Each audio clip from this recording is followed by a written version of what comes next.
The air conditioner's gentle hum in my workspace stood out sharply from the whirlwind of ideas racing through my head. I'm a lawyer named Anna, and I'm 28 years old.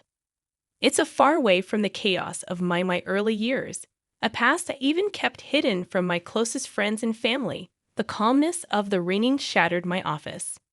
On my phone, the screen revealed an indeterminate quantity, but something about it felt unsettlingly similar to a cautious hand. I spoke in response. I spoke up. Speak with a combination of expertise and Anna. Be careful. Your father has arrived. There was an anxiousness in the voice that didn't do anything to stop my rising fear. A shiver went through me. More than 10 years had passed since I last heard that voice. A once meaningful voice, loving care, but has turned into a symbol of grief and betrayal. Why are you contacting me? I asked to speak for myself, severing with precision. During the quiet that ensued after his first things first, I'm having problems. Anna, I need financial assistance from you. He mentioned, his voice breaking somewhat his request, even though it maybe started a fire of bitterness within of me. My contribution now you, I shot back after all these years. Belief and rage coexisted in my tone. To be sure, but if it weren't, I'm in a real pickle. Continuing Ed's deteriorating, desperate state. His voice, you've long since ceased to be my father. You can't just phone me right now, and you may count on my assistance, I answered vocally. Chilly, and there was a steady pause on the line. A thick stillness that resembled an irreconcilable divide. Anna, please. I'm still. Your father made a pathetic attempt to renewing an old friendship. Putting out the word dad felt strange, almost startling. A father, you lost that title, I remarked when you chose her over me. The years of grief and resentment being incorporated into my speech. I believed you were mistaken, my daughter. I spoke up and stopped him. Halfway through, you made your decision years. His voice was years ago, and now that I've made mine, a mixture of desperation and begging. Hello, Anna? I'm sorry, but I need your help once. I'm sorry reverberated through my office like a hollow and pointless apologies don't alter historical events. I'm unable to assist you. Declared forcefully and disconnected my childhood before the age of 10. I was occupied with laughter and love are evidence of the I had a fantastic existence with my parents. Within our modest rental home, my mom ray of happiness and compassion lit our warm days, and our evenings with tales and dreams. My dad used to be silly, and an understanding man would play all night, playing games or giving me small lessons. The world's things, our house was a happy cocoon where each day was an exploration, and each evening a lovely dream. But our comfortable existence came to an end. Sudden end following my mother's premature. The mansion that used to resound with death, love, and laughter became quiet. A portion of recollections, I strolled through the rooms. Every nook serves as a sharp reminder of it was an awful loss without her. Not only for myself, but also for my dad, who, having lost his beloved life, yet the intensity of his sorrow appeared to decline swiftly.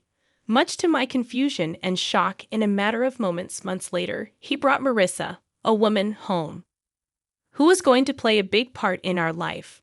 I remember the moment he brought, a day that signified the conclusion of my treasured childhood. Anna, this is Marissa. She intends to remain with one evening, my father declared, his voice lacking the warmth that I saw.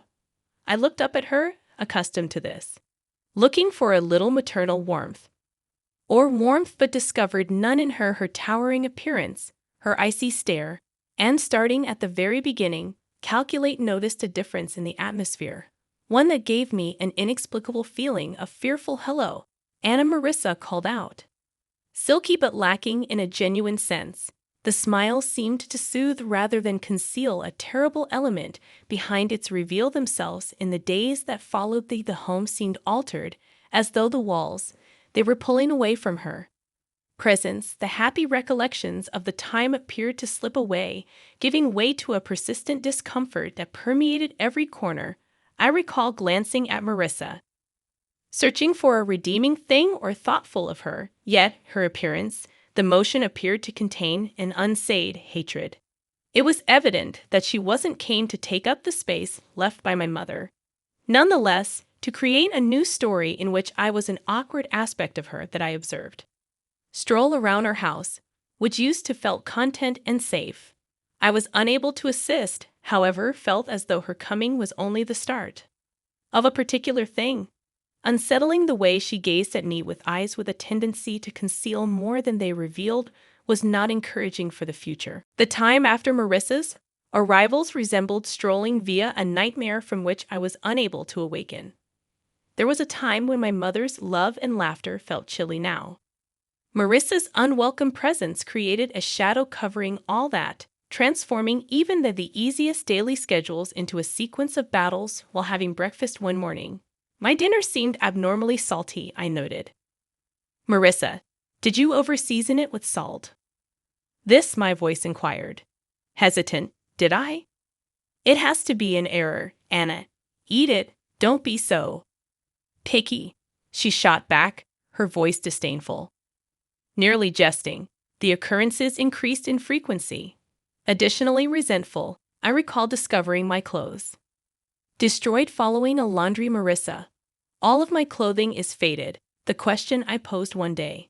Displaying my old favorite outfit, now stained and unfit. She took a quick look at it, and, with a shrug casually, perhaps the washing machine is misbehaving, or maybe it's time you give up wearing such juvenile attire.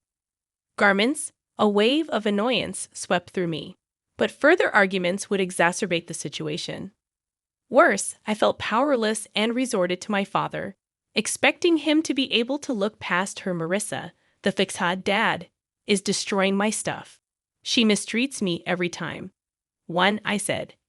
Evening, trembling with a combination of fury, and my dad's response was rather, compared to my expectations, Anna, you're thinking that Marissa is abusing her to assimilate into our family and cease causing problems. He stated sharply, his remarks cutting deep. But that's the reality, Dad. Protest attempt. But he refused to listen. Anna, that's enough. I'm not interested in to hear your allegations repeated, said, his voice erupting with rage at each day was difficult to traverse. Concerning Marissa's animosity and my dad's apathy toward the place that previously felt like home. I felt like a jail instead of a haven. I began to spend more time in my chamber, attempting to get away from the ongoing stress that was suspended in the air residing in that scary mansion. I felt isolated and misinterpreted the security and contentment that previously occupied those walls were in place of dread and worry daily. I yearned for the days gone by, for the occasions when my mom's grin was sufficient to illuminate the entire space. Striking contrast with the current gloom lurked around every corner, coexisting alongside. Marissa turned into a daily struggle to avoid. Additionally, perseverance, her hatred for me grew from insults to physical attacks, torture. It began with a gentle pinch on my arm or a twist in my abdomen every time. In areas that are readily hidden beneath my garments, the hurt was brutal and intense. A prompting of my powerlessness in her presence, I devised plans to stay away from. She is aware of her location at all times. I used to drive vast distances inside the house to hold off till she is in another room. Before, despite my best efforts, I moved around. Sometimes, I was taken off guard by her. And those instances invariably led to experiencing any discomfort one day when I was reading in silence in the living room. When Marissa entered, there was no apparent reason to pinch my arm firmly using her nails. I winced in agony as it dug into my skin, but suppressed any cries of protest. She gave me a chilly glance, a victorious grin before moving away on one of Grandma's infrequent visits. She observed my circumspect moves and how I recoiled at the sound of Marissa's voice. Anna is resonating throughout the home. Grandma, everything is well at home? Questioned, a worried tone in her voice. I stared at her, wanting to tell her so badly, the truth to her, but fear and the need to. I restrained myself so as not to cause her anxiety. Yes, Grandma, I'm back. Everything is all right. I told her I had a lot of schoolwork, but I wasn't using a fake smile. She appeared uncertain, yet didn't push any harder. I experienced a touch of shame for tricking her. Yet I was unable to bear the idea of upsetting her in any way dismay that night when grandmother departed. I noticed Marissa observing her through the glass. Expression of contentment it was as. If she had enjoyed knowing that she influenced me, I would have suffered harm, and succeeded in doing so. Her victorious expression strongly indicated she was the one in charge, and I was utterly defenseless.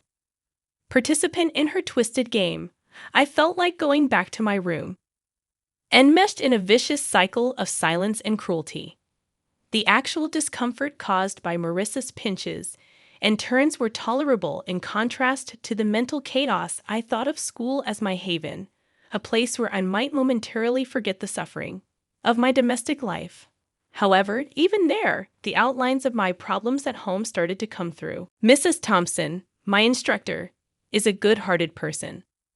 A woman who constantly gave her students encouragement. One day, I began to detect changes in myself.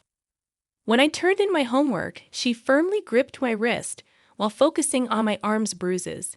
"What, Anna?" occurred here. These resemble bruises. She claimed that worry was in her voice. I swiftly retracted my arm, enveloping my sleeve is bruised. "Nothing at all, Mrs. Thompson." I collapsed. I pretended to be lying while dodging her stare. Mrs. Thompson averted her gaze. "Persuaded Anna. Should there be any incorrect, or if someone is harming you, can inform me of the significance of speaking up." She asked her eyes to look for the reality that I desire to reveal to her, give her all the details regarding Marissa and how I was always afraid, yet the words failed to flow, so I pushed "I'm all right, Mrs. Thompson," honestly grin. It was only a careless mishap. She presented me with a long, introspective glance, followed by a nod gradually. "Okay, Anna, but keep in mind the door is never closed." "You're not by yourself," remarked, smiling consolingly at me. I nodded as a knot started to grow in my throat. Her generosity added to it, challenging to keep up the facade that everything went smoothly, as I particular day, Mrs. Thompson's walk home. Phrases replayed in my head. I experienced a mixture of appreciation for her thoughtfulness and the feeling of isolation brought on by bearing my burdens by itself. The idea of disclosing the reality. At home, my existence was horrifying, and I worried about the outcomes. What Marissa would do if she became aware of it had mentioned. I was silent that evening, having supper with someone. Pondering Mrs. Thompson's words offered to assist Marissa when I became speechless. "Why is everyone quiet tonight? Anna Kitty received your tongue," she questioned mockingly. I just shook my head and carried on with my meal, attempting to minimize my size and imperceptible as possibilities while I lay in bed after supper. The truth of my circumstances felt more and more than ever formidable. Mrs. Thompson's concern had convinced me that individual's the problem, but the dread of what exposes the maybe the truth prevented me from speaking.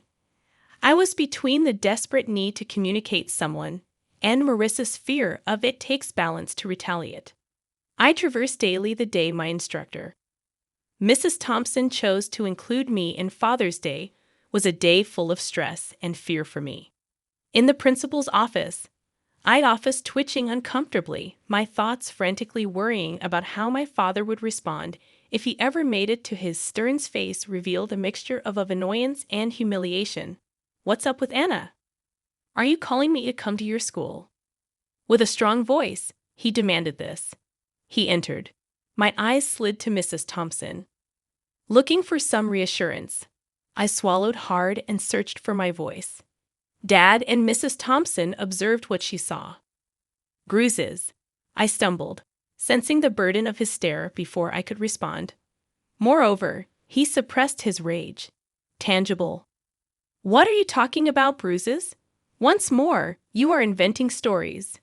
Mrs. Thompson intervened, speaking sternly, yet composed. "Mr. Smith, I'm worried about Anna's condition, and the bruises on her arm do not appear unintentional, which needs to be addressed." My father's expression darkened slightly with anger. At home, she is pretty safe. Anna, are you misrepresenting our family? Turning to face me, he looked disappointed. Let loose the tears I'd been holding in, began to leak. Dad, it's not a lie. Marissa has been injuring me. I was able to exit the truth at last emerging. His response was one of complete Marissa. It's unbelief that's absurd. She has only shown kindness. I will not allow you to accuse her in your eyes. Using these charges, but the facts are actual, Dad. Called out, pleading with him to accept it. With a start, he got up, his patient. Tell Mrs. that you're wearing this too thin. Thompson, all of that was made up. I dutifully faced the instructor and reiterated his. She nodded again without speaking. Anything while returning home empty-handed, said another way. He kept me trapped in my room. Using the door, I could perceive Marissa's voice brimming with deceptive worry. I told you that she's only looking for. I sat on my bed, she added, paying attention, having a strong sense of loneliness and sorrow at the one person I believed I could guarantee that he had turned the walls of my room, which are facing me, had previously seemed to be my haven, but now I lay there feeling like I was inside a prison. There, reflecting on all that had occurred as a result of the physical abuse's suffering, was insignificant in contrast to the agony of not being believed, and my father punished me. It was a severe understanding that the individual who was meant to adore and guard me unwaveringly was now the origin of my deepest agony in the days after my confinement. Among the darkest were those in my chamber. Had already felt imprisoned entirely and helpless. I realized that my only chance lay. On my mother's side, my granny was a compassionate and loving woman with always been kind to me, but I never thought to bother her with my problems one night at home while I was my father and Marissa had their hands full. I plucked up the bravery to give I was shaking my hands, Grandma, as I dialed her phone number. Hi, her reassuringly warm voice said. Over the phone. Anna here, Grandma. Stated, attempting to maintain a steady tone. Anna, how are you, my love? She questioned her style. Tears filled with sincere concern welled up. When I answered, Grandma, I need in my eyes. I would like to remain with you for although there was a brief period of stillness on what went wrong with Anna on the other end, I had an experience. Therefore, I took a deep breath, words flying out of my mouth. It's Marissa has harmed Mom and Dad. Won't accept me. I am still trying to figure out what to do. Her voice carried concern, which I could perceive as. She answered right away, of course, my love. You immediately approach. I will attend to. The day my grandmother arrived was this one. Even though she was little, her presence filled the space. She faced my dad with a strength that took me by surprise. John, Anna isn't coming with me. Safe here, she proclaimed. With firmness, my father retreated and attempted to Mom. You can't just take her, I argue. She's your daughter, mine, and you unable to defend, she retorted. Acerbic, I refused to observe her. Marissa attempted to step in, but she's merely a kid inventing tales. You are unable to have faith in her instead of us. Grandma looked at Marissa's gaze. Steely, I can tell when a child is afraid. I'm bringing one, Anna, and if you attempt to halt me, I'll take this issue up with the officials. My father became aware that he was beaten and gave up trying to fight back. Opposition when I grabbed my belongings, I noticed. Marissa went from having a stubborn expression to overcoming. Stepping outside the home with my grandmother, I had a release of weight. Shoulders. I felt safe for the first time in months. It was a calm drive to Grandma's house, although her existence was consoling. When we got there, she turned to me and told me, Anna, you're secure now. I'm no longer concerned about my grandmother's home. I experienced the affection and protection that had been absent from my life serve as a haven for my healing, and used the contrast to regain my strength. Between her nourishing house and my father's home was glaringly cold. First time in a very long time. Sensed that my breathing had returned. Escaped the worry and fear that had troubled me. It had been years since I had gone. To reside at my father's house with my granny, the place she'd lived in sanctuary, a haven of love and healing. But time has moved on, and with it created a fresh wave of transformation in my cherished grandma departed, leaving a gap that seems impossible at the funeral that Marissa and my father attended. Their features, a mixture of fake sadness and ill-dressed zeal. It was apparent they were more interested in the potential benefits of rather than lamenting her death. Morning following the funeral, as we assembled at Marissa, I wasted no time at my grandmother's house. Timing nicely, Anna. I assume you'll be finding a new place to live now. House and everything in it belongs to your father, now, she said in her voice, tinted with a barely concealed glee. My father nodded in accord, eyes surveying the room as if already planning what to do with the house. Couldn't help but smile, a reaction that seemed to confuse them. Actually, that's where you're wrong, I said, the confidence in my voice taking them by surprise. What do you mean, my father inquired, his visage turning to one of bewilderment. I took a long breath, enjoying the moment. Grandma left a will. She bequeathed the house and a considerable amount of money to me, I explained, observing as their expressions altered from bewilderment to startled. But you're just a child. I'm your father. I should be in charge of any of the inheritance you receive, my father sputtered, his sense of entitlement evident. Marissa chimed in her voice, shrilly stating, until you come of age, your father will handle your property well. Prospects, their reactions were almost amusing. You don't care about me so much that you didn't even wish me a happy day. I turned 18 a month ago. I'm legally an adult now, and I make my own decisions, I stated firmly, relishing the face of awareness to dawning on their fronts. My father's expression shifted from shock to rage, then to a sort of desperate pleading. Anna, you can't do this. Is your family? I glanced at their memories of my childhood flooding back. You paused. Being my family a long time ago, I remarked. My voice is steady. Marissa stepped forward, her tone now imploring, at least let us stay in the house. We have nowhere else to go. We have not extended the lease of our residence. I shook my head. This is my house currently.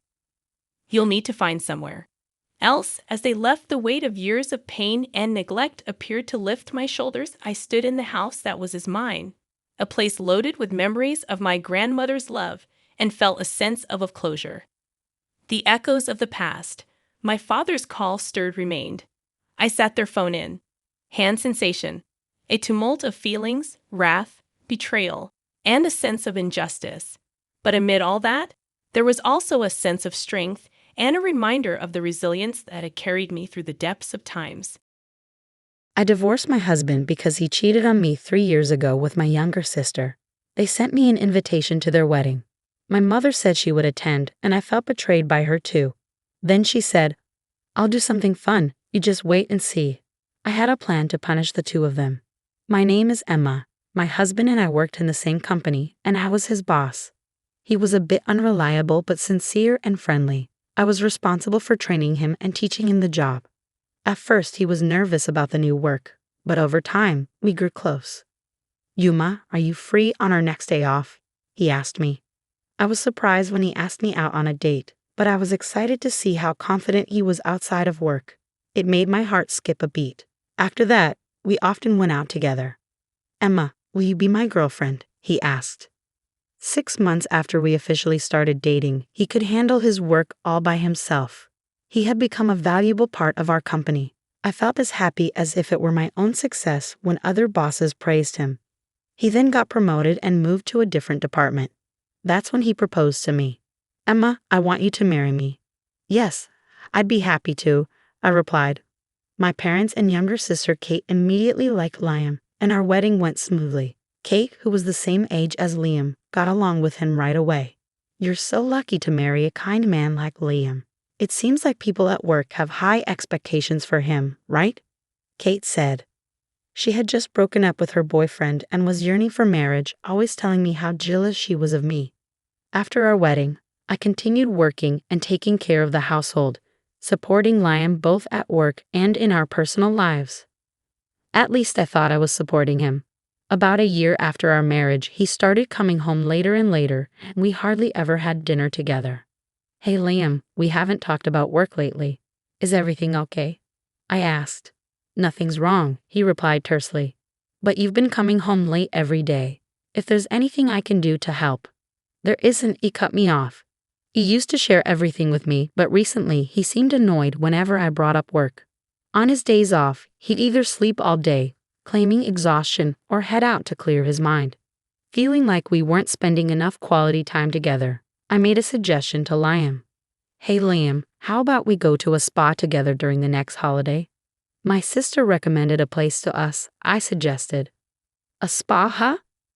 A spa is a place where we can relax and recharge our bodies and minds, especially from the stresses of work. Seeing Liam busy, I took the initiative to make a hotel reservation that included a spa. A week before our planned spa trip, I asked Liam, what time should we leave next week for the spa? Huh? Oh, is the spa trip next week? I forgot to mention I have a business trip scheduled for that weekend. What? But you've known of the spa trip for a while now. Well, it's work, so I can't really change it, can I? I see. Liam's department seemed busier than ever with frequent business trips. It seemed like I had no choice but to give up on the spa trip this time too. As usual, Liam left early in the morning for his business trip. If things had gone as planned, we would be on our way to the spa together by now, I thought sadly. While feeling down, I received a phone call. It was from the hotel where I had booked a reservation. Despite sending a cancellation email, they didn't receive it due to an error and called to confirm our arrival time. That's right, I thought. I might as well invite Kate. I called my parents' house. But Kate had been out since morning and wouldn't be back soon. So as a last resort, I decided to invite my mother to the spa. Compared to my sister, I had almost given up on the idea that my mother would be able to go on such short notice, but surprisingly, she agreed. Really? Is it okay to leave Dad alone? I asked. Right now, I'm more worried about you than your father, she replied gently. It seemed she had noticed I'd been feeling down lately and chose to join me on the trip. Thanks, Mom. I should be thanking you. I'm happy to be on a trip like this with you.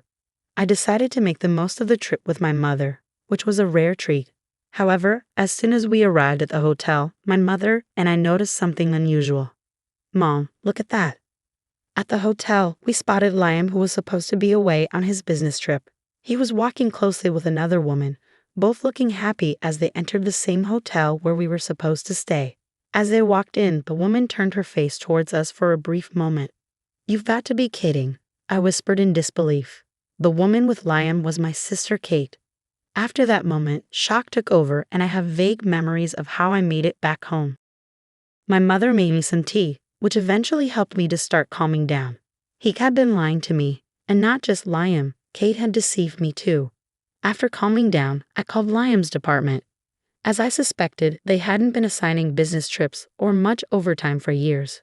When I shared with my mother the days Liam came home late or was away on supposed business trips, it turned out Kate wasn't home on those days either, a detail that struck me.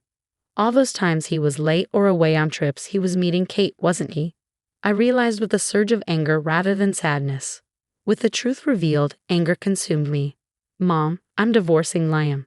I don't want to see Kate, so I won't visit home for a while. She stayed silent but understood my decision. I made all the preparations just before Liam returned. I organized the divorce papers, arranged a new contract for my own house, packed my things, and moved into a temporary apartment before settling into the new place. At our home, I left a letter along with the divorce papers for Liam. I specified that all legal matters, including alimony, would be handled through my lawyer, and I blocked all forms of communication with him. To keep my new address private from Liam and Kate, I didn't inform my parents. Since we worked at the same company, we occasionally crossed paths, but I avoided any interaction with him completely. Realizing the gravity of the situation, Liam quickly agreed to the divorce. He didn't disclose the reason to anyone, but our colleagues seemed to gather it from my behavior and wisely avoided discussing the matter. 3 years went by with me keeping my distance from both Liam and my family. One evening after work, I found my mother waiting for me in my room. Mom, what's going on? I asked. I have something to show you, she replied, holding out an invitation. "It's from Liam and Kate." To my surprise, Kate had left our family home and moved in with Liam. I had considered the possibility they might marry, but I never expected them to actually have a wedding and invite our parents. "So, Mom, are you planning to go?" I asked her. "Of course I am," she answered firmly. I understood that I was the only one who still couldn't forgive them. It seemed they knew this, which was why they had only invited our parents to the wedding.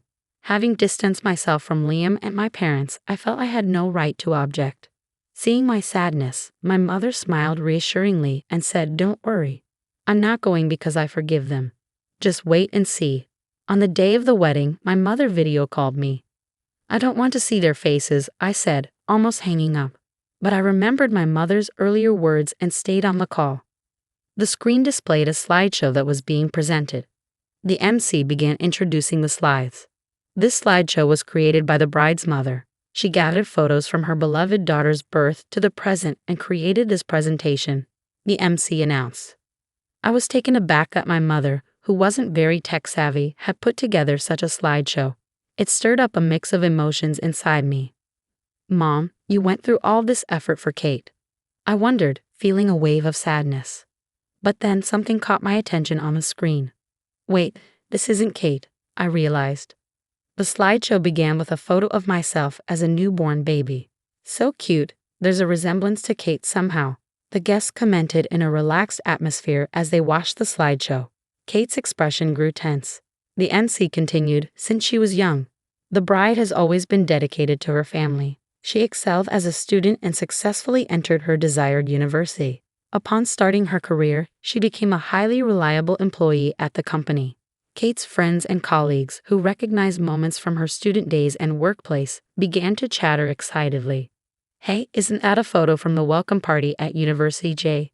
Kate didn't attend such a prestigious university, did she? Wait, isn't that a photo from the company's welcome party? Hold on closer inspection it looks completely different. Wait, if this isn't Kate." Liam also appeared to have noticed. "What the hell is this? This isn't Kate." Unaware of the bride and groom's shocked expressions, the MC continued to progress through the slides. And then she met the groom, Liam, at the company. According to the bride's mother, she initially trained Liam when he joined the company. Eventually, the two got married. Following this introduction were photos from my wedding with Liam. The MC couldn't hide their confusion, sensing something was amiss. They fell silent. It was then that my mother stepped forward and took the microphone. "Allow me to take over from here and explain," she said calmly as she advanced the slides. "Even after marriage, my daughter supported him both personally and professionally. However, as Liam became increasingly busy, he struggled to find time for her. So my daughter planned a spa trip to help him relax." "Wait, please." Kate cried desperately, her face pale, trying to halt my mother. Ignoring Kate's attempts, my mother continued with the slides. The next photo showed Liam and Kate entering the spa hotel together, looking very close. Finally, photos of the bride and groom appeared, and both the MC and the guests fell silent. Liam and Kate appeared even more pale. But Liam declined my daughter's spa trip invitation, citing a business trip he had to attend. He claimed it couldn't be helped due to work commitments. My daughter invited me instead, and it was during that trip that we discovered his affair. With those words, the room erupted into chatter and speculation prompted by my mother's revelation. Wait, an affair? And this wedding is for Kate and Liam. Could this wedding be based on their affair? But why would Kate's mother? To address the guests' inquiries, my mother continued in a measured tone. "Liam swore to marry my beloved daughter Emma and promised to make her happy. Instead, he betrayed her by having an affair with her own sister, Kate." "Mother, please stop. Today is supposed to be my wedding day. Can't you celebrate my happiness?" Kate cried, pleading with our mother to halt. Ignoring Kate's pleas, my mother stared coldly at her and replied, "I've always wanted you to be happy, but you were the one who shattered that first. Emma always considered not just herself, but the happiness of our family. What about you, Kate? Have you ever considered how much Emma would be hurt by your actions? Well, she always seems so content. It's not fair. So instead of being happy for your family, you just got jealous, huh?" My mother-in-law retorted sharply. Mother-in-law, please stop. She's your precious daughter too, isn't she? Can't you celebrate our new beginning? Why are you doing this? Kate pleaded, clearly distressed. I can't accept someone as dishonest as you into our family. Today's ceremony made that clear to me. If you truly wanted to start anew with Kate, why didn't you invite a single person from your own company? If you're going to have such a grand wedding, shouldn't you apologize to Emma? It's selfish to invite me and her father without making any effort like that. But Emma has been ignoring me all this time, Liam protested. Of course she has, after what you've done. It's only natural, my mother-in-law replied firmly. But that's all in the past now, isn't it? Do you think her wounds will heal in just 3 years? And do you think you can regain our trust in such a short time? Don't be ridiculous. My mother's voice echoed angrily as she and my father left the wedding venue. I could hear her speaking through the phone. Did you see that, Emma? She asked. Yes, I replied. I'm sorry for bringing up painful things. I couldn't stand seeing those two act as if nothing happened, she explained. No, thank you. I feel relieved. It's like you said everything I wanted to say, I admitted. That's right, Emma. You always keep everything to yourself. I thought it was too kind of you not to tell your colleagues the reason for your divorce. Later, my mother sent me a recording of her conversation with Liam from the wedding. Indeed, as she had said, time doesn't easily heal such wounds. Moreover, Liam showed no signs of remorse, dismissing it all as a thing of the past. I decided to enact my revenge by exposing Liam during a company presentation. I signed up quickly when I saw he was scheduled to speak and soon found myself in the conference room. When it was Liam's turn, his supervisor, unaware of his remarriage, commented, Liam, you seem even more motivated today, freshly married. Yes, I'm dedicated to doing my best for my family, he replied cheerfully. He must have known I was present, but that only fueled my determination. I played the recorded audio I received from my mother. The room was startled by the sudden noise from the recording. As they learned about his affair with my sister during our marriage, accusations started flying. Liam, didn't you claim the divorce was due to different values? I couldn't help but burst into laughter. Oh really? Did you say something like that? Well, I can't comprehend a value system that includes cheating with your wife's own sister. I apologize for bringing personal matters into this important internal presentation. As of today, I have decided to resign.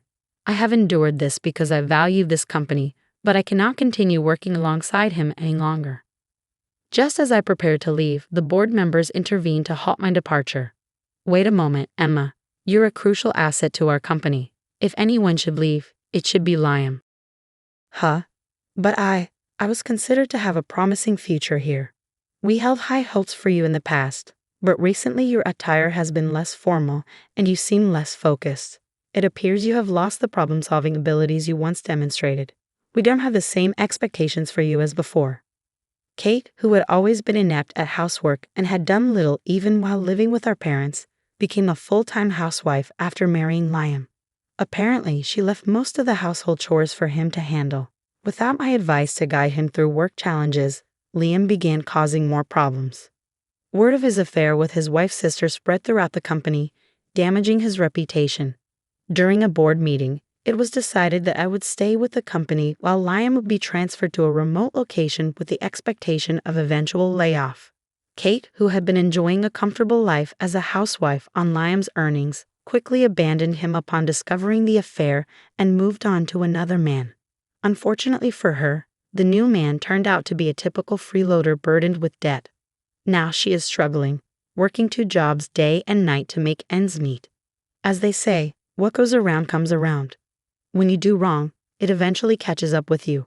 Watching Liam and Kate face the consequences of their actions, I finally felt ready to begin a new chapter in my life. Please leave. It's too crowded in here, Jennifer said with a laugh. Her smile was smug and unsettling, the worst I had ever seen. I stood there, shocked, as Jennifer repeated herself. I didn't understand why I had to leave my own house. This is my house, you know. What are you talking about? I asked. I know this house is in Daniel's name, she replied. I was shocked by Jennifer's nerve. Even though I had explained everything when we got married, it seemed she hadn't listened at all. Fine, I'll leave, I said with a sigh. Watching Jennifer gleefully unpack her furniture into Daniel's home, I wished he were here, but he was away on a business trip for a month. I decided to wait until he returned to discuss the situation. "Well then, take care," I said. With that, I left the house filled with memories. I knew where I was going next. I anticipated Daniel's reaction when he returned. "My name is Karen, and I am a 65-year-old housewife. I worked until I was 60 and now live comfortably thanks to my pension and the inheritance from my husband, who passed away 5 years ago. He came from a wealthy family and owned several properties. Despite his wealth, he enjoyed working and was frugal. During the years we raised our child, there were times I got frustrated with my husband for being so focused on work, but I always admired him for taking on challenges with a smile. It's been 5 years since he passed away in October, in a tragic accident that happened on our wedding anniversary. I can't forget seeing the crushed cake box at the accident scene. He left behind a significant inheritance, insurance money, and our beloved son Daniel. Daniel turned 40 this year and works at a big company. After his father's sudden death, Daniel went through a rough patch. He was cheated on and divorced by his then-wife, and he briefly sought counseling to cope. I worried he might quit his job, but then he met Jennifer, and things turned around quickly once they started dating. They got married last year, and since then he's been even more driven at work and seems to have fully recovered. Jennifer, my son's wife, is a single mother with 2 boys aged 2 and 5. Daniel, who adores kids, had grown close to them, and I found them incredibly cute. Daniel couldn't have children due to an illness in his childhood, so the idea of having grandchildren filled me with joy. I thought Jennifer was quite generous, although she occasionally said things that surprised me. Overall, I believe she had a good heart. Daniel and everyone else seemed to agree. It never occurred to me that things could turn out the way they did. After their marriage, Daniel and Jennifer moved into a property near our house. I had suggested they live in one of my husband's houses. "We want to start in a home we've chosen ourselves," Daniel insisted. He explained that Jennifer had a preference for cute things, and none of the available properties matched her tastes. When I first heard this, I was puzzled, but since they were newly married with children, I decided not to dwell on it, thinking they deserved to enjoy their preferred lifestyle. Daniel was often busy with work and traveled frequently. During his absences, Jennifer would bring the kids over for dinner. The grandchildren were well behaved, but Jennifer's behavior was quite different. She helped herself to food and often went through our closets without asking, even entering our bedroom to take my jewelry. This shocked me, and I felt the need to confront her about it. Jennifer suddenly burst into tears. "I just wanted us to get along. Please don't hate me." Faced with Jennifer's tears, I found myself comforting her instead of addressing the issue. I chose not to tell Daniel about what happened, and since Jennifer didn't take anything else after that, I decided to keep the incident to myself. About 6 months into their marriage, Jennifer started sending her kids over to stay with us frequently. She would call abruptly the day before and hang up quickly, making it hard to say no. Reluctantly, I found myself taking care of the kids each time.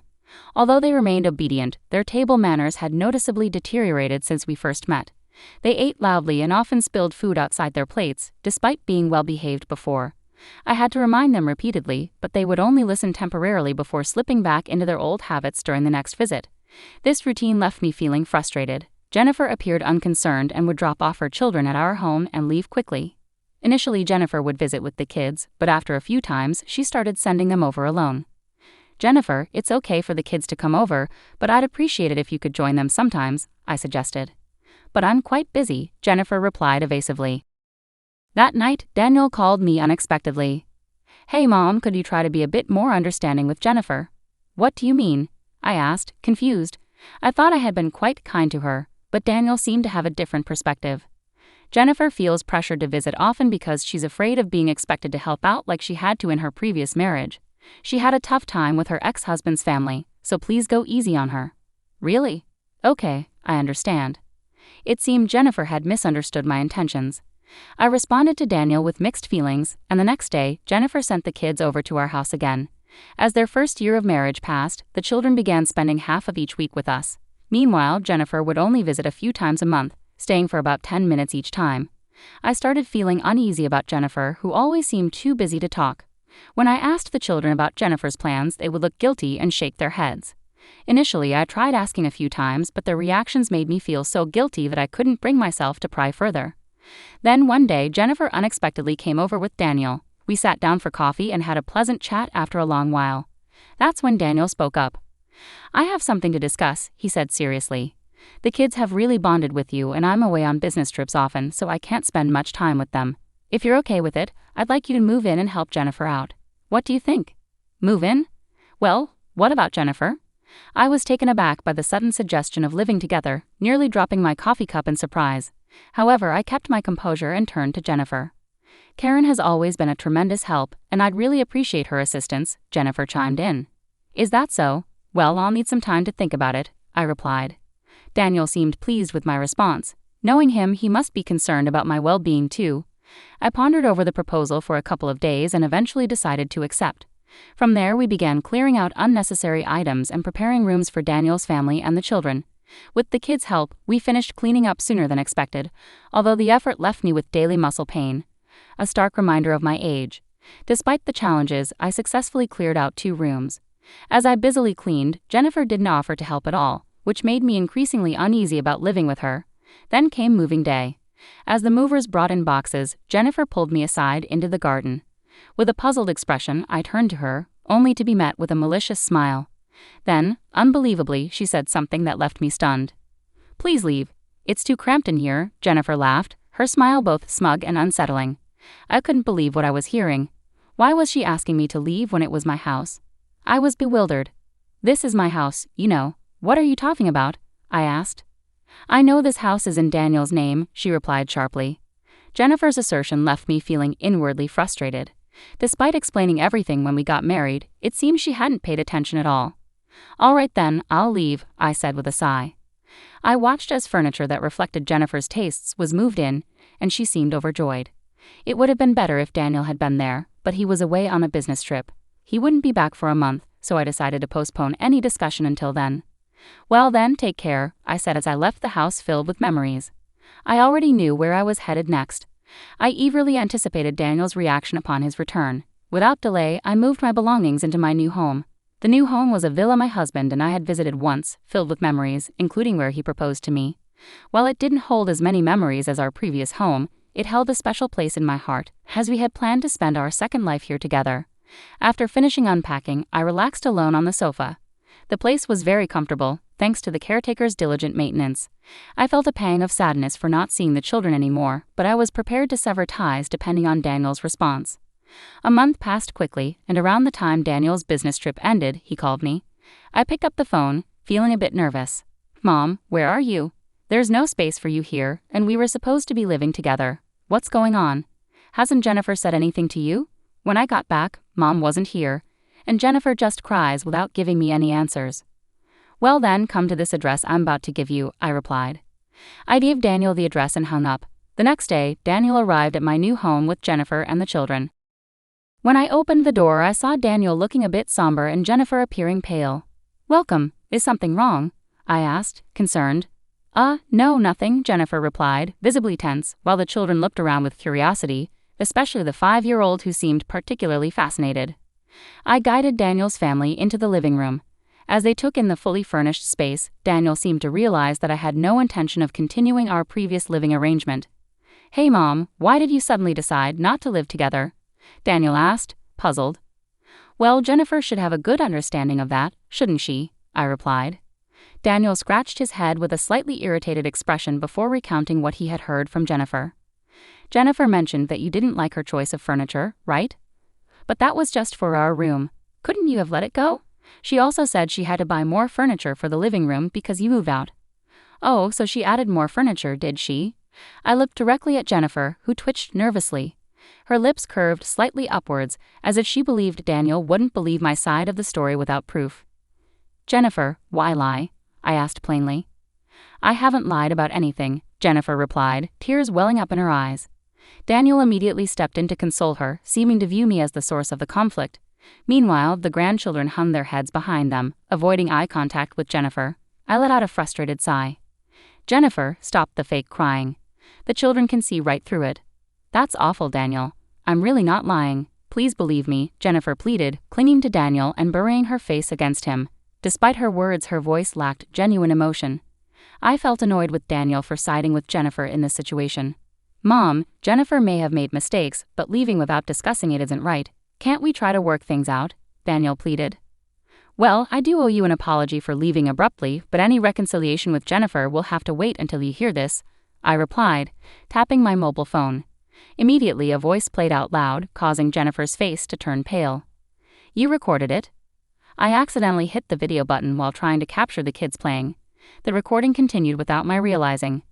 The voice from my phone sounded unlike Jennifer's usual tone, and Daniel looked bewildered, shifting his gaze between my phone and Jennifer. Jennifer was the one who asked me to leave. I was just following her instructions, I clarified. Is this really you, Jennifer? It can't be, Daniel demanded, pushing away from Jennifer, who clung to him, and asked her directly. However, Jennifer remained silent, staring at the ground. Daniel's frustration grew as he raised his voice, demanding answers from Jennifer. It's not true. Are you taking Karen's side? Jennifer managed to protest weakly, but the recorded voice clearly called out the children's names, leaving no room for doubt. Despite Daniel's persistence and Jennifer's attempts to dodge the truth, the situation became wearisome. Finally, Jennifer slipped up in exasperation. I never wanted to live with someone else in the first place. What? You were the one who wanted Mom to live with us, Daniel said, clearly shocked by this revelation. Jennifer defiantly explained her reasoning. Exactly. I couldn't understand why Karen was living in a house under your name while we had to rent. I wanted a home of our own. It appeared Jennifer was worried about being judged for living in a rental property after marrying again. Daniel had leased a luxurious condominium in the area, which cost around $4,000 per month. Despite this, Jennifer seemed to look down on it simply because it was a rental. This attitude caused me a different kind of frustration. Jennifer glared defiantly at me, and now Karen is harassing me. This is the house I've always dreamed of. Why are you living here? Daniel looked perplexed by Jennifer's accusation. Unlike Daniel, I straightforwardly explained to Jennifer, who was clearly on edge. Why? Because this property originally belonged to my husband. That's a lie because this place is, Jennifer started, possibly thinking of the caretaker or something else she was mistaken about. I showed Jennifer a photo on my mobile phone.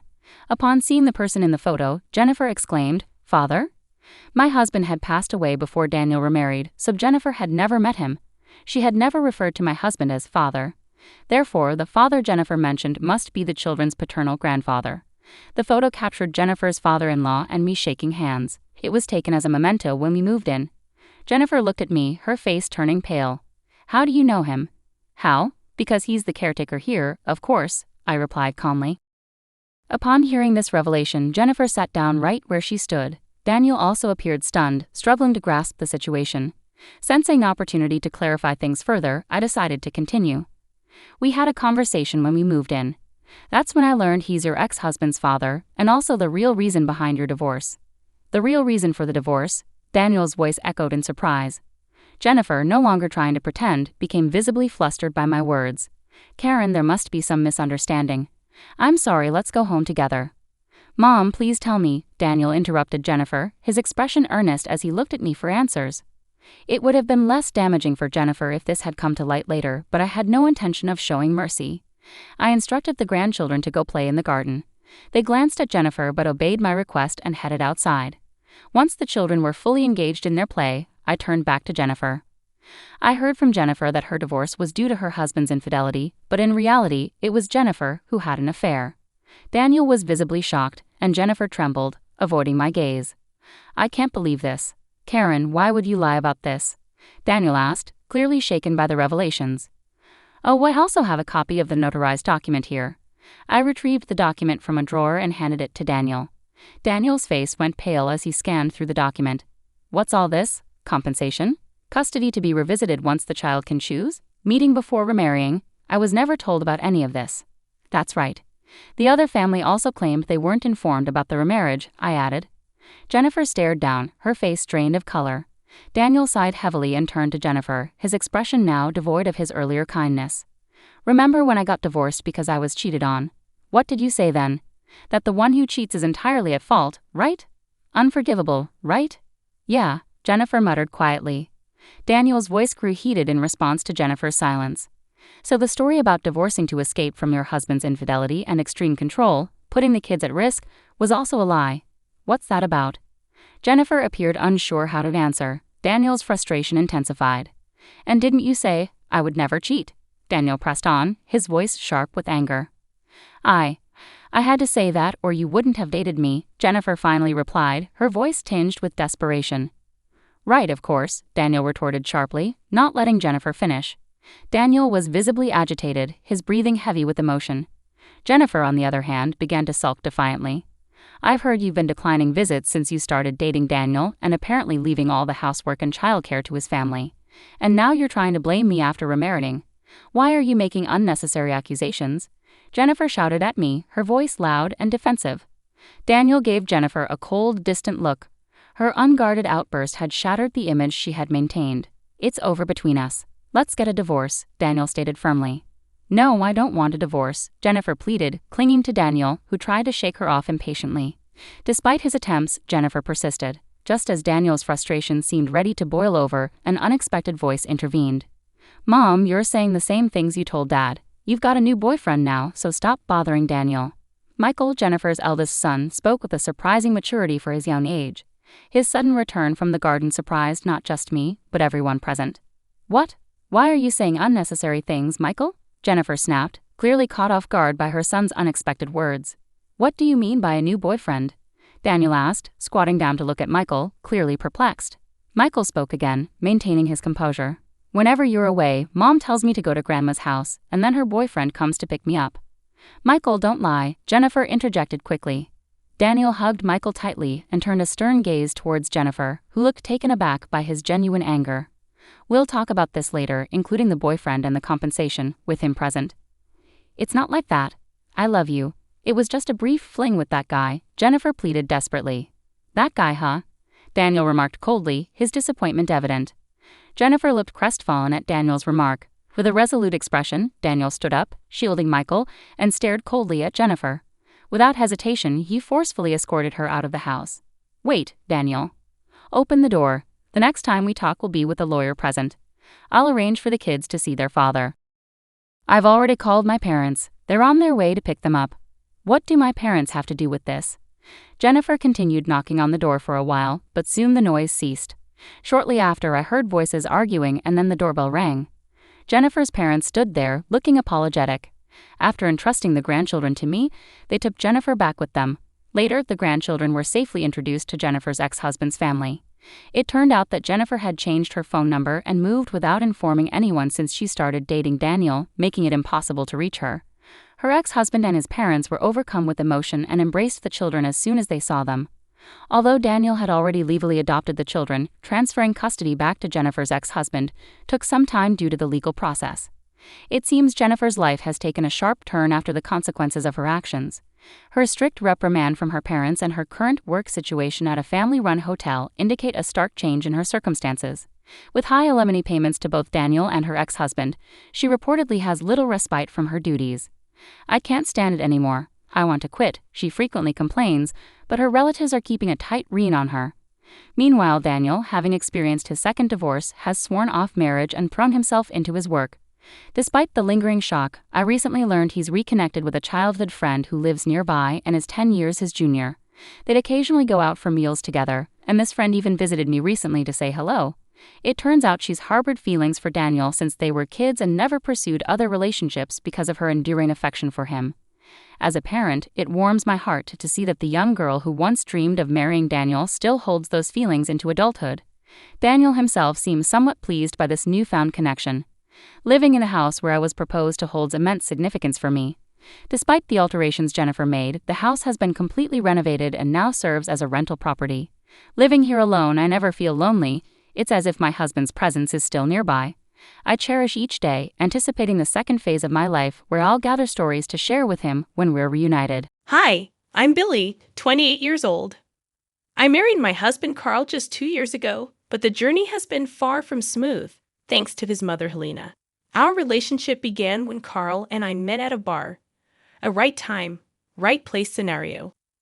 We hit it off that night, exchanged contact information, and started texting nonstop. Even staying up until 5 a.m., our relationship remained undefined for a while.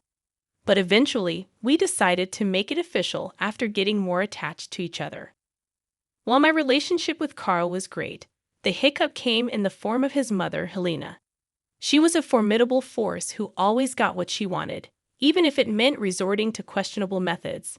Though admirable in some contexts, it became a problem when she set her sights on getting rid of me. Helena never approved of me, convinced I was after Carl's money, despite the fact that I earned more than he did. Helena never concealed her dislike for me, always being rude and insulting, albeit behind my back. She went to great lengths to hurt me, from sticking her leg out to trip me to purposefully spilling drinks, either ice cold or scalding hot, on me. Initially, I dismissed these incidents as accidents, but the pattern became too apparent to ignore. Approaching Carl about it, I expressed my concerns. He was adamant that his mom loved me and dismissed my worries as me being upset over her lack of full approval. However, I couldn't shake the feeling that something was off. I questioned if he would stand up for me if his mother truly disliked me. Carl reassured me, attributing her behavior to overprotectiveness and suggested giving her more time. Reluctantly, I decided to follow Carl's advice and bear with Helena's antics. I made a conscious effort to be on my best behavior whenever she was around, hoping that, as Carl predicted, she would eventually come around. Whenever I visited, I maintained a reserved demeanor, only speaking when spoken to. It felt like I was transported back to the 18th century, but I was determined to do whatever it took to win Helena's approval. One day, out of the blue, Helena called me herself, a departure from her usual practice of contacting Carl. My heart raced as I answered the call, unsure of what to expect. "Hey, Helena, everything all right?" I asked, my voice tinged with uncertainty. "Oh yeah, of course. I was just wondering if you're free this weekend," she replied. "Yeah, why?" I replied, trying to hide my surprise. "Great. I was thinking maybe we could go out together," Helena suggested. "Us? As in, you and me," I clarified, taken aback. "Yes, I know I've been tough on you, but I want to make up for it," she explained. "Ah, of course. Where will we be going, and at what time?" I inquired, still trying to process the unexpected invitation. "I was thinking we could grab lunch at 1 in the afternoon at Sant. It's my favorite restaurant of all time," she answered. "Sounds fancy," I remarked, feeling a mixture of nerves and excitement. "Oh, it is. So, you better dress well," she teased. "I will. I'll see you there then," I confirmed before ending the call. I couldn't believe Helena wanted to go out with me. It was strange, but I focused on how my efforts were finally paying off. Despite her previous hostility, she needed time to warm up to me. I shared the news with Carl, who was relieved that the two most important women in his life were finally getting along. As the weekend approached, I eagerly awaited our lunch date, planning my outfit meticulously. When the date arrived, I chose a beautiful pantsuit that Carl assured me Helena would approve of. Upon arriving, Helena scrutinized my attire with a hint of disapproval. Nevertheless, I remained optimistic, grateful that she wasn't berating me for my choice. Once inside the restaurant, we were promptly seated, and our waitress approached. Something about her seemed familiar, and then I saw her name tag, Daisy. It clicked in my brain. Daisy was my childhood best friend. We were inseparable growing up, practically sisters. However, life took us in different directions when her family moved away during 7th grade. Memories flooded back as I recalled our tearful goodbyes and countless sleepovers. Despite the distance, our bond remained strong, but eventually our lives diverged. We both made new friends, and our once frequent contact eventually dwindled to nothing. Over the years, I occasionally reminisced about our past, but as time passed, I gradually forgot about her. However, fate had other plans, as there she was, working as a waitress in the upscale restaurant where Helena had invited me. As Daisy approached our table to take our orders, it seemed like she recognized me too. We exchanged pleasantries, and as she cross-checked our orders, she accidentally spilled water on me. Apologizing profusely, she discreetly left a note on my pants. Confused, I glanced at her, and she subtly nodded towards the note while continuing to dab at my lap. Curious, I discreetly read the note, which urgently asked me to come to the washroom. Puzzled and concerned, I excused myself and made my way there. After a brief wait, Daisy walked in, ensuring the stalls were empty before hugging me tightly. Surprised, I reciprocated and greeted her, expressing my delight at seeing her again. As we caught up, Daisy hesitated, indicating that there was something important she needed to tell me. What's wrong? Is everything okay? I inquired.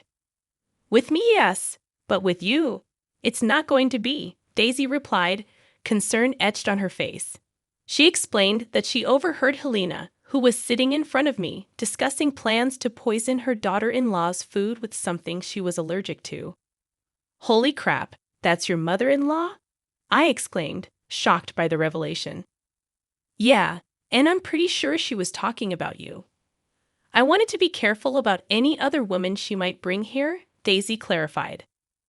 What in the world are you talking about? I asked in disbelief. I overheard her planning to poison her daughter-in-law. I'm warning you just in case. Run, Daisy urged, her expression grave. Wait, are you sure it was her? I questioned. Hold on, Daisy said, producing a discreetly recorded conversation as evidence. While cleaning their table, I discreetly placed my phone in my shirt pocket, slowing down my cleaning process. Daisy, sensing the urgency, quickly found the video on her phone. As described, the footage revealed Helena and her friend Betty talking disparagingly about me, labeling me a disrespectful daughter-in-law incapable of caring for myself or their son. Helena even boasted about tormenting me to put me in my place, referring to my efforts to gain her approval as pathetic. In the video, Helena outlined her plan to test me by surreptitiously adding finely crushed peanuts to my food, intending to mock my allergy and make a scene. Watching this casual discussion about triggering a potentially life-threatening allergic reaction shook me to my core. Helena clearly identified me as the daughter-in-law she was referring to, and I have a severe allergy that could lead to anaphylaxis. Grateful for Daisy's warning, I thanked her for the heads up. She assured me she was just looking out for another woman and expressed relief that she could help. We exchanged phone numbers, and I informed her that I might use her name as an excuse to leave, to which she agreed. Leaving a generous tip, I returned to our table where Helena was visibly impatient and upset. She remarked on my appearance, accusing me of looking like I'd peed my pants.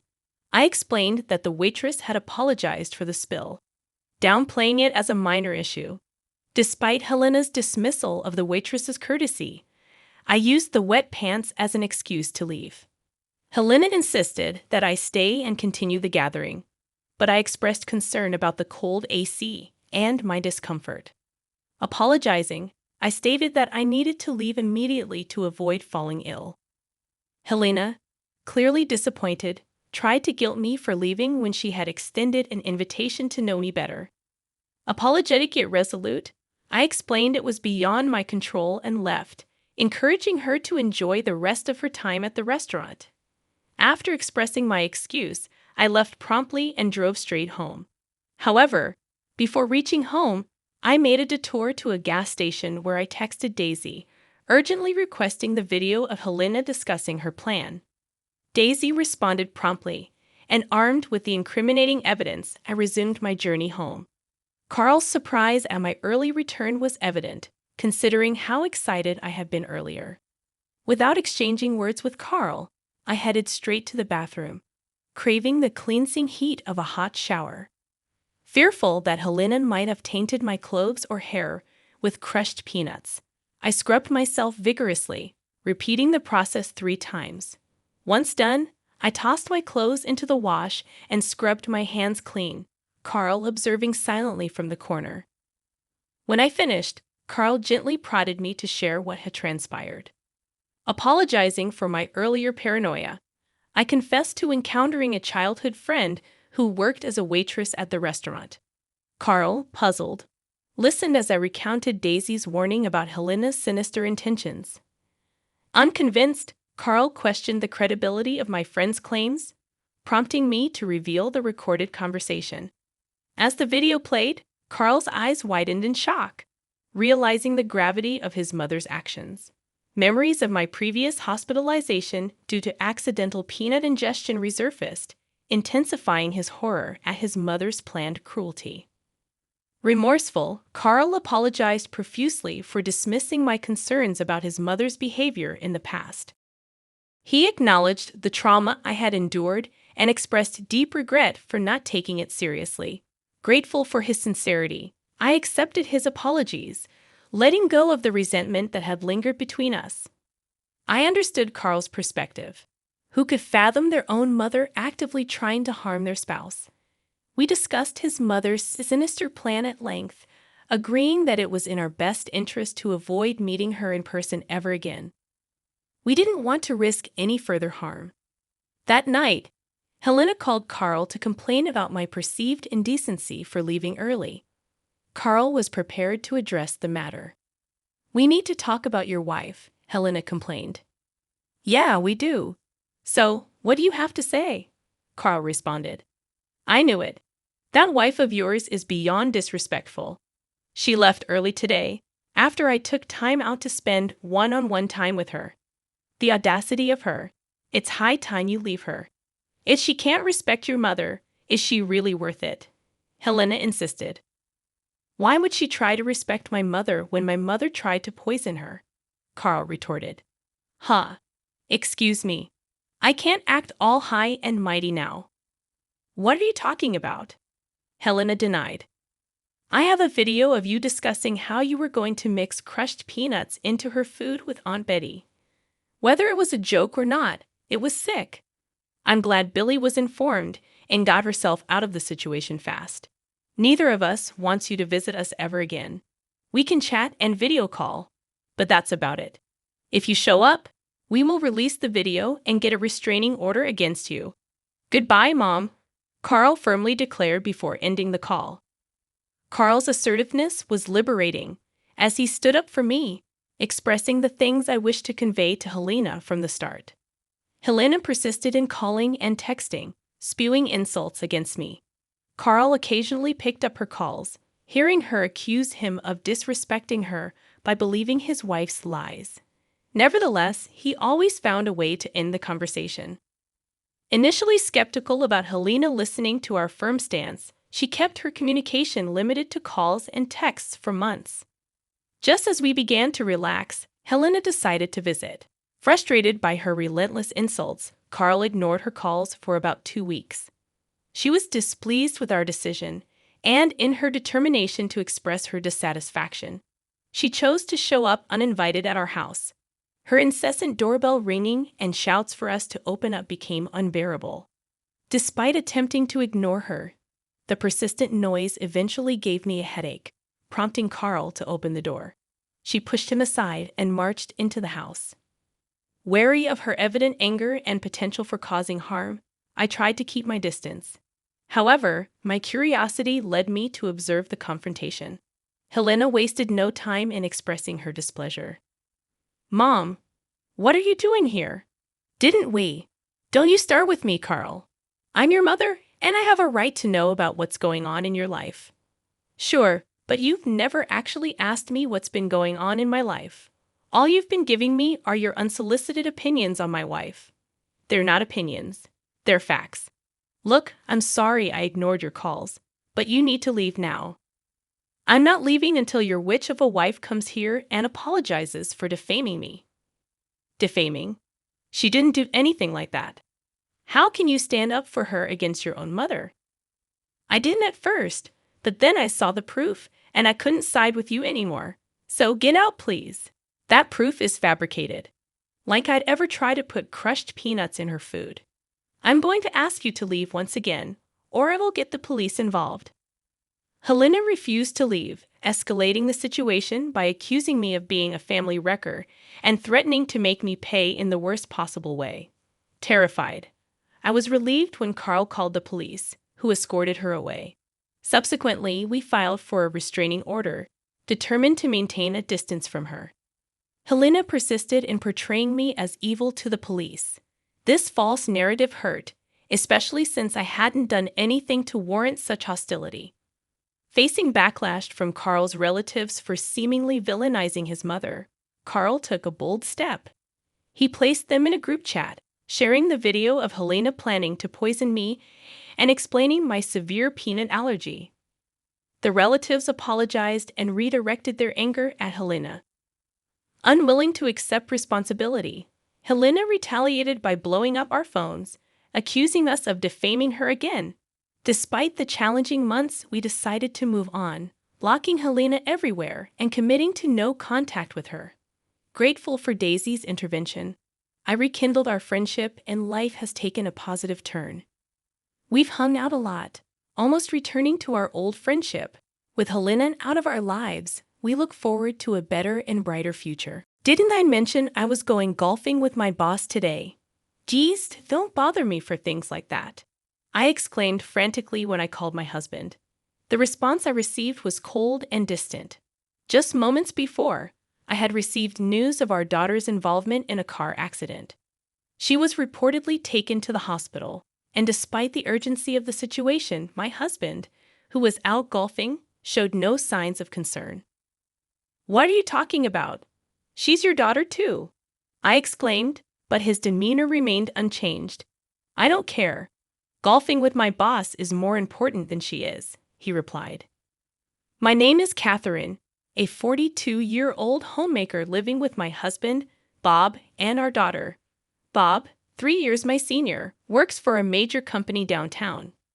We met at a party thrown by a mutual friend, and his dedication to his job as a business person attracted me.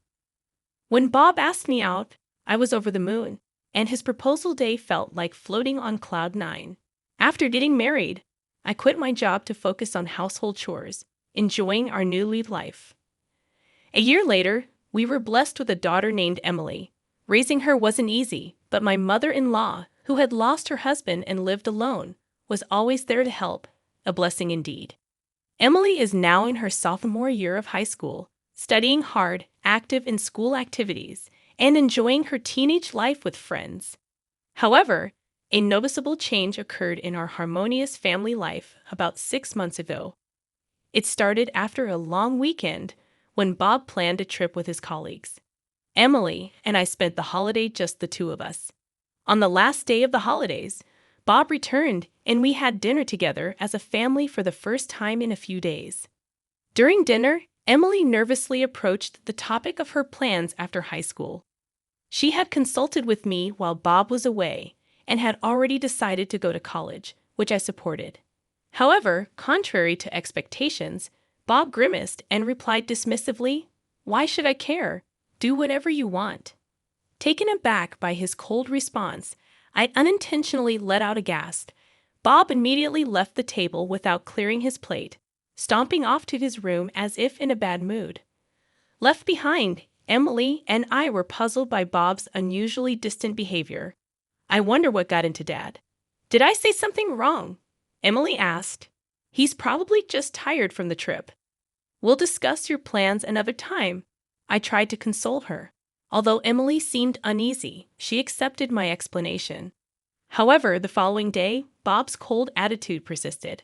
From that point onward, he blatantly ignored Emily, refusing to engage in any conversation with her and consistently acting indifferent.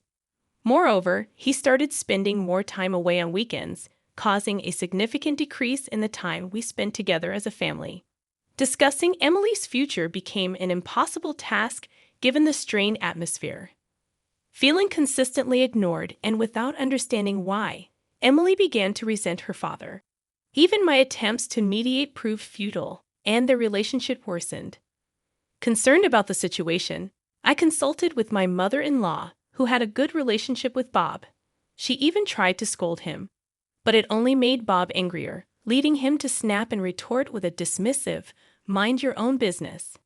To make matters worse, he blamed me for discussing the issue with my mother-in-law. On the night she came over after Emily locked herself in her room, Bob yelled at me, accusing, "Why did you talk to my mom?" "Don't meddle. It's because you've been cold to Emily, isn't it?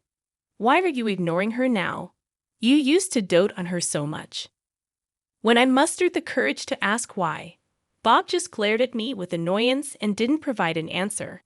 No matter how hard I tried to mediate between the two of them, Bob's attitude remained unchanged. Time went by without knowing the reason for his sudden change, but considering the shift in behavior after his return from a long weekend trip, it's reasonable to assume that something happened during that time. Perhaps someone filled his head with nonsense. Unable to figure it out on my own, I decided to talk to my mother-in-law and investigate the reason for Bob's change. Then, one Sunday, both Bob and Emily were out since the morning. As I carried on with my usual housework at home, I received a call on the landline just before noon. It was an unknown number, and with suspicion, I picked up. To my surprise, the caller claimed to be from the police. "Are you related to Emily?" the officer asked. "Yes, I'm her mother." "Oh my God, did something happen to her?" I inquired with a sinking feeling. The officer's response was unexpected.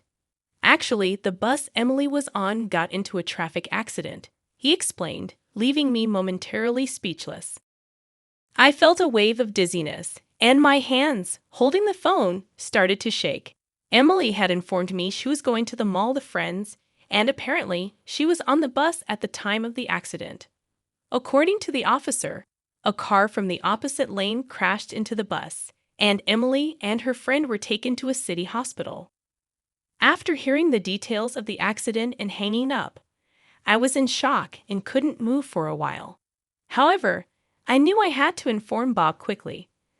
I rushed to call him on my cell, and after more than 20 seconds of ringing, Bob answered, grumbling, "What is it?" Ignoring his tone, I frantically conveyed what had happened to Emily. "Bob, this is serious. I just got a call from the police. The bus Emily was on got into an accident, and she's apparently been taken to the hospital," I explained, tears streaming down my face. But ignoring my panic, Bob coldly responded, "So what? What do you want me to do about it?" Seeing no signs of him being disturbed and feeling as if he couldn't care less, I got even more frustrated. "What are you saying?" "Please head to the hospital now." "I'm going to." Before I could tell him the name of the hospital, Bob cut me off, saying, Didn't I tell you I have a golf outing with my boss today? I'm staying overnight and coming back tomorrow morning. Can't help it." True, he had mentioned a golf outing a few days ago, but I was shocked by Bob's lack of concern about our daughter's accident. "How can you even say that, Bob?" "Emily is your daughter," I pleaded. Bob replied, "I don't care. Golf with my boss is more important than her. You go to the hospital on your own," before hanging up abruptly. I tried calling back immediately, but it seemed he turned off his phone. I sent a text, but given his attitude, I doubted he would reply. Even though they had been distant, Emily is his flesh and blood. How could he be so heartless? This incident completely shattered my trust in Bob, and I was certain I couldn't continue living with him. I decided on divorce, but heading to the hospital was my top priority. So, I hurriedly left home. As he had declared, Bob didn't come home that day, staying at a hotel alone because the golf course was too far away. He even took the next day off work. When Bob came home the next morning, he was surprisingly cheerful. It was hard to believe for a father whose daughter had an accident the previous day. "Hey, what happened to Emily? Is she hospitalized?" Though Bob asked about Emily's condition, his casual tone made it clear he wasn't genuinely concerned. I sat in the living room, and when Bob noticed my downcast expression, he asked about Emily. Looking up at the sky, I replied, "She's there." For some reason, Bob seemed pleased, saying, "I see. Well, that's a relief. Once Emily's funeral is over, we can get divorced right away." With that, he pulled out a piece of paper, an invoice from a lawyer specializing in divorce procedures, and thrust it in front of me. It served as both a contract for lawyer consultation and already had his signature on it. Though Bob appeared quite prepared, having already decided to divorce him, it might have saved me some hassle. "All right, I got it." I quietly agreed to the divorce. Bob didn't discuss the reason for the divorce. He just walked away to his room without saying anything else, as if he was done with me. The Bob who once cherished Emily and valued our family was gone. It was a harsh realization, but I didn't feel sad, only an increasing resentment towards him. I then called my mother-in-law and informed her about Bob's return and the lawyer's contact. Within an hour, my mother-in-law arrived at our house, and Bob returned to the living room. As soon as my mother-in-law saw Bob, She approached him with tears in her eyes, questioning, "Bob, what were you doing when your family needed you the most? I never thought you'd be this cold-hearted." Even when scolded by his mother, Bob showed no remorse, stating, "I had prior commitments. What can I do?" And it was all her making a big fuss. Looking at me with a mocking attitude, he continued, "I've been dying to get divorced. With Emily gone, I feel so relieved. Now I can leave without any regrets." Unable to tolerate it any longer, I shouted, thrusting a few pictures at Bob. The pictures depicted a man and a woman intimately together. The moment he saw them, Bob's face turned pale. The man in the pictures was unmistakably Bob. Stammering, he asked, "Where did you get these pictures?" I calmly replied, "They were taken yesterday afternoon. Weren't you supposed to be at a business golf outing? Instead, you were with a young woman. What were you up to?" Confronted, Bob averted his eyes with a frustrated look and began making excuses like, "She's just a colleague from work. We just went golfing together." I sighed in disbelief, remarking, "Golfing in such fancy clothes? I don't think so." "I already know you're cheating, so save your breath." The word cheating made Bob's face stiffen. His inability to deny it immediately was telling. But this wasn't the first time I learned of Bob's affair. Recently, he often left the house without telling me where he was going. After discussing with my mother-in-law and obtaining financial help, I had hired a private investigator. The investigation revealed that whenever he went out, he met the woman in the photos exposing his affair. His so-called business golf was a complete lie, and he probably stayed at a hotel with his lover. I had more evidence of his affair. I even have a video of you and that woman coming out of a hotel. Don't think you can get out of it, I declared. When I said that, Bob looked pleadingly at his mother, but she already knew of his infidelity and firmly shook her head in disapproval. To cheat and not even visit Emily in the hospital, and then to selfishly rejoice, thinking she's dead. "I don't know how you'll face your father," my mother-in-law said with a mix of anger and sorrow. Bob froze in shock, his mouth agape. "Wait, Isn't Emily dead?" he stammered. I explained to a bewildered Bob, "Don't jinx it. You misunderstood. She's very much alive. The injuries from the accident were just minor scratches. Emily was taken to the hospital yesterday, but she was fine and had no major injuries. The accident wasn't severe, so she came home the same day." Bob misunderstood my comment, looking up to the sky. "She's there," and assumed Emily had passed away. "Emily is on her school trip as planned. She'll be landing soon," I continued. "A school trip?" Bob was taken aback, his eyes wide. Bob, who didn't care about his daughter, had completely forgotten about Emily's school trip. The trip started today and was for 3 nights and 4 days. Emily had gone shopping for it yesterday, and the doctor had said that there wouldn't be any issues with Emily going on the school trip, so she left as scheduled this morning. When I told Bob that Emily was up in the sky, probably boarding the plane, I used those words to indirectly blame him for not worrying about our daughter. "Oh, that's what happened. Well, I'm glad Emmeline is okay. I hope she enjoys her trip," Bob said nonchalantly. "How can you say that now? You knew how much she'd been looking forward to this trip since sophomore year. But I guess you'd be just as happy if she had an accident.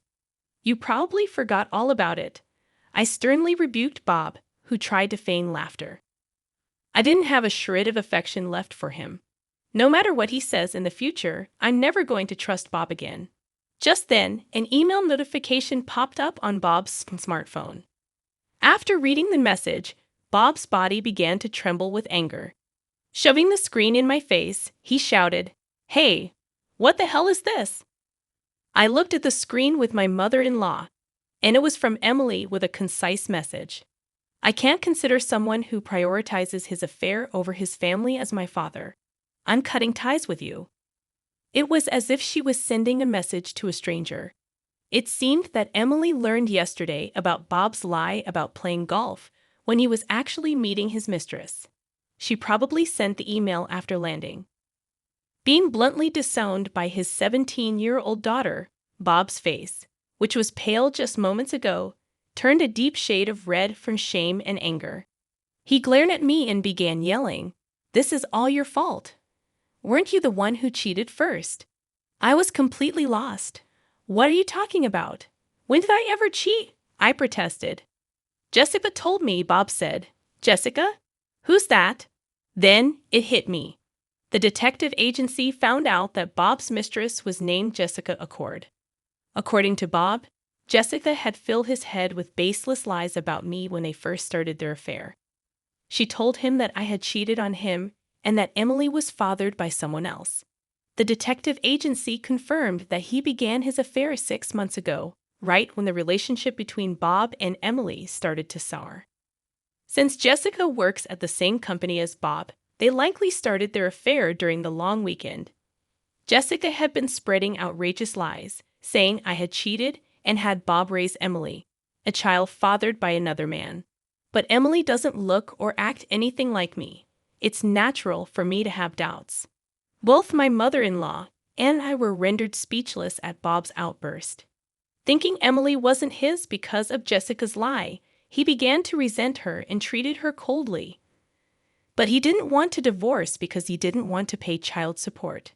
However, mistaking Emily's accident for her death yesterday, he was relieved, thinking he could divorce without any complications. "You've got to be kidding me! So you believed a lie your mistress cooked up over your own family?" I shouted angrily. Bob responded with a dismissive laugh. "I don't care whether it's true or not. I'm going to divorce you and be with Jessica." Before I could retort, my mother-in-law stepped in with a stoic face. She sighed deeply as she locked eyes with Bob. I realized she was livid. "I wonder where I went wrong raising you. I'm so ashamed. Did you forget that Emily looked just like you when she was a baby? She's definitely your child," she said. "I told you, I don't care about that anymore," Bob retorted defiantly. Right then, someone knocked at the front door. I went to answer and brought the guest to the living room. Bob looked puzzled. The visitor was a man in a suit around our age. Bob rudely asked, "Who the hell are you? Are you her lover or something?" Unfazed, the man handed Bob his business card with a smile. Bob accepted the business card with disbelief. But the next moment, his eyes widened in surprise as he read, "Lawyer." Yes, he was the lawyer I had hired with the help of my mother-in-law. I had consulted him about Bob around the same time I had the detective agency investigate. I had asked him to come over yesterday, anticipating that Bob would do something rash given the situation with Emily. I suspected it had to do with Emily, and I had a feeling Bob might have done something unthinkable. I instructed Bob, "Call your mistress over right now." Bob started panicking and asked, "Why would Jessica be involved at this point?" The lawyer chimed in, "It's quite unreasonable to say she's not involved. Call her now." Bob had no comeback to that, realizing he had no way out. Reluctantly, he contacted his mistress. About 30 minutes later, a young woman arrived at the house. Jessica, in her 20s, probably took a personal day off from work just like Bob. She approached us with a disgruntled look, saying, "What's this all about? I've got nothing to do with your family issues." Despite Jessica's refusal, I informed her that I was divorcing Bob and that even if she stayed with him, he'd have to pay child support to Emily, who was about to go to college. "I have nothing to do with this," she insisted. However, the lawyer promptly responded, "We have plenty of evidence of the affair. Plus, you fed Bob some nasty lies which resulted in irreparable damage to Catherine and her family. That's defamation, and we could sue you for it." By the time the lawyer finished explaining, both Bob and Jessica had turned pale. Realizing they were out of options, not wanting a court battle, Bob agreed to pay child support properly. We went through a divorce, and later on, I heard that Bob's company found out he had been using his boss as a cover for his affairs. The whole company was appalled by the way he handled the situation, especially when they found out he pretended to be happy about his daughter's fake death. Exposing his true nature led him to resign from his position. Finding a new job proved difficult as word of Bob's misconduct spread within the industry. Although he managed to find part-time jobs, his pride got in the way, leading to constant issues with colleagues and he quit frequently. The savings set aside for Emily's future had already been spent on his affair with Jessica. Soon after our divorce, the two broke up, and Jessica apparently quit her job too. But now that's none of my concern. Struggling, Bob turned to his mother for help but was denied. He even tried to cozy up to me and Emily, saying, "Please, I was wrong. Let's start over, the three of us." Of course, we rejected him, blocked his contacts, and moved to a new place with the help of his mother. Now his mother lives near us, and we continue to maintain a close relationship. I have no idea what became of Bob, and I never want to be involved with him again. Freed from the stress of the troubled relationship with his father, Emily has been thriving in high school. Now, as a senior, she got accepted into her first-choice college. "Congratulations, Emily. You did an amazing job," I said. "Thanks, Mom. It's all because you and Grandma supported me," Emily responded, tears streaming down her face. "Since the college is commutable from our home, we plan to live together as we always have." I managed to find a job shortly after becoming a single parent and now work full-time. We have enough savings to cover Emily's tuition. I'm hoping for a bright future as we move forward, living happily with our family. My daughter is joining the company, so I need you to resign. Today is your last day. On the morning of the 20th, the president suddenly told me I was fired. I was shocked and didn't know what to say. The 20th was the day we paid our suppliers. Some payments were made through bank transfers for longtime suppliers, but I also made direct payments and visited them as a courtesy. "You look like you can go home right away. I'll give you the day off, just for you, so leave quickly," the president said. He pushed me out of the office, and the door shut with a snap right in front of my face. I didn't even know where to start to argue. My name is Emily. I joined this family-owned paving company right after high school and worked as a clerical worker for 10 years. Well, until just now. The company had about 20 employees, and when the current chairman was the president, the workplace atmosphere was great. It was an easy place to work. The chairman, now retired, used to work closely with the younger employees, and his wife, Catherine, would come in every day to help with various tasks until he was hospitalized. Their daughter, Kelly, was skilled in both field and office work. Her husband was the site manager and was trusted by the on-site employees. Even though they were the founding family, they never acted superior or looked down on the employees. It would have been wonderful if this enjoyable and smooth-running company life had continued, but unfortunately, reality wasn't so kind. At the end of last year, the chairman was diagnosed with cancer during the company's group medical examination. He decided to retire as president and appointed Kelly's husband, the site manager, as the next president. Both the employees and I unanimously agreed. We all thought the chairman should focus on his treatment and wished for his long life. However, suddenly, the chairman's eldest son, Tom, appeared with his family. I didn't know where he heard the news from. It turns out the chairman had another child besides Kelly. Tom had been disowned about 30 years ago, and I didn't know about it at all. According to the senior employees, Tom was a troublemaker in his youth and often had run-ins with the police. Whenever he caused problems, the chairman and Catherine would go and apologize. After dropping out of high school, he got involved in multi-level marketing and fraudulent activities, which finally led the chairman to disown him. Despite being out of touch for a long time, Tom suddenly appeared one day, pleading with his father, "Dad, I've realized my mistakes. Please forgive me." I was shocked to witness this in our small company, where the president's office and clerical room were one and the same. Tom expressed a desire to reconcile and work in the company, but his past made it hard to believe his sincerity after being disowned. "I apologize to everyone, but I ask you to give Tom another chance," the chairman said, pleading with everyone present. Kelly and the senior employees knew about Tom's troubled history and couldn't fully celebrate, but they couldn't refuse the chairman's heartfelt request either. So Tom and his family moved into the annex of the chairman's house, with Tom becoming an employee and his wife taking on household duties. I saw their daughter only once when she visited the company. She seemed to be a college student. The chairman believed Tom had changed for the better after facing hardships in life. Catherine was overjoyed that Tom had returned with his family, talking about rebuilding the company together. However, soon after, a problem emerged. Tom insisted on something. I'm the eldest son, so I should be the next president, declared Tom, straining his relationship with Kelly and the site manager. Despite pretending to work diligently in front of the chairman, Tom actually did very little. He frequently made demeaning remarks like, "Physical labor is for the workers, and you're all just worker ants, work silently." Naturally, his behavior quickly made him unpopular with everyone. Some of the younger employees even went directly to the chairman, saying, "I can't work under these conditions." However, both the chairman and Catherine pleaded with everyone, saying, "We will talk to Tom about this. Please try to see the bigger picture." Then, due to stress or other reasons, the chairman's cancer suddenly worsened and he was hospitalized 3 months ago. Tom declared, "I am the president." Despite employees advising the chairman and Catherine to stick with their original plan of appointing the site manager as president, they ultimately chose Tom, their biological son, over their daughter's husband. This decision sparked grumbling among some employees, who felt the chairman and Catherine were biased by parental love or losing their sharpness with age. The once harmonious company atmosphere turned tense and uncomfortable.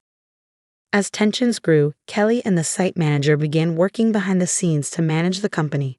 This left me alone handling all administrative tasks, whereas before Catherine, Kelly, and I shared the workload. Now, I regularly work overtime, sometimes leaving so late that the date changes before I head home. Meanwhile, Tom seemed to view administrative duties as effortless, spending his days at hostess bars, betting on horses, or gambling. My relationship with the president took a serious downturn over an expense issue.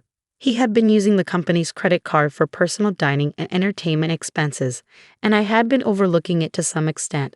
However, this time, the expense crossed a line. With apprehension, I handed the receipt back to him. "I can't approve this expense," I told him. "What? Why not?" he demanded. "This is for your wife's corrective underwear. It's not related to business, so it can't be expensed." As expected, the president's face flushed with anger. "Don't challenge me. She's the president's wife. It's natural for her to dress well. This is a valid expense." "No, that's not how it works. Your wife's underwear can't be considered a business expense." I stammered, struggling to comprehend how the president could justify a $4,000 expense for his wife's corrective underwear. His next suggestion left me even more bewildered. "Then let's turn selling corrective underwear into our new business venture. We'll categorize it as inventory so it counts as an expense." The president seemed pleased with his idea, but I was at a loss for words. "We're a paving company," I managed to say. "So what? We can threaten clients that if they don't buy from us, we'll cancel their contracts. Everyone will buy. It's easy money, $2,000 for one, $4,000 for a set." The president chuckled loudly, but I felt horrified. "That's absolutely unacceptable. It will damage our credibility." I snapped at him in anger. From that moment on, I became the target of the president's disdain. Day after day, I endured constant berating from him.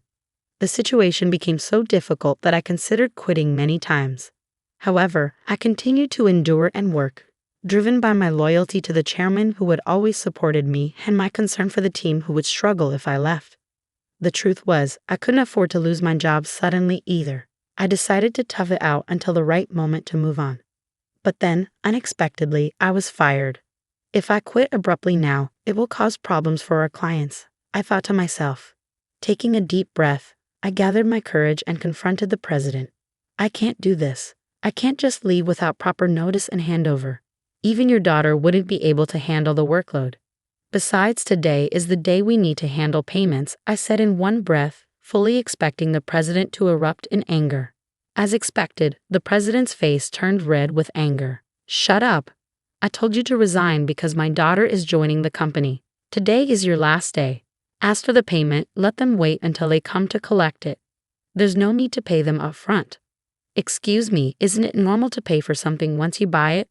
I was shocked and explained it patiently, as if talking to a child. But the president responded with something so unreasonable that I couldn't believe he was being rational. "If that's the case, just threaten to switch suppliers. Tell them we won't make the payment this time, so they should give it to us for free." "What? That's not something we can do, is it?" I was so stunned that I couldn't find the right words to respond. "You're completely useless. My daughter has a college degree. She can handle office work easily. As family, she won't question my expenses like you do." You're all talk and no action. We don't need someone like you in our company. Leave now, the president sneered.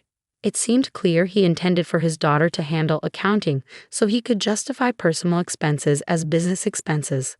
Oh, is that so? Just remember, I won't regret this, I replied. Words were futile at this point. My patience had worn thin. I quickly gathered my belongings and left the company, feeling sorry for our clients. I called Kelly, despite knowing Catherine and Kelly were busy with the chairman. This was urgent. I explained everything and trusted the rest to Kelly. Once I left the company, I suddenly found myself with nothing to do. Being fired without notice clearly violated labor standards laws. If I reported this to the labor standards office, the company would be in trouble.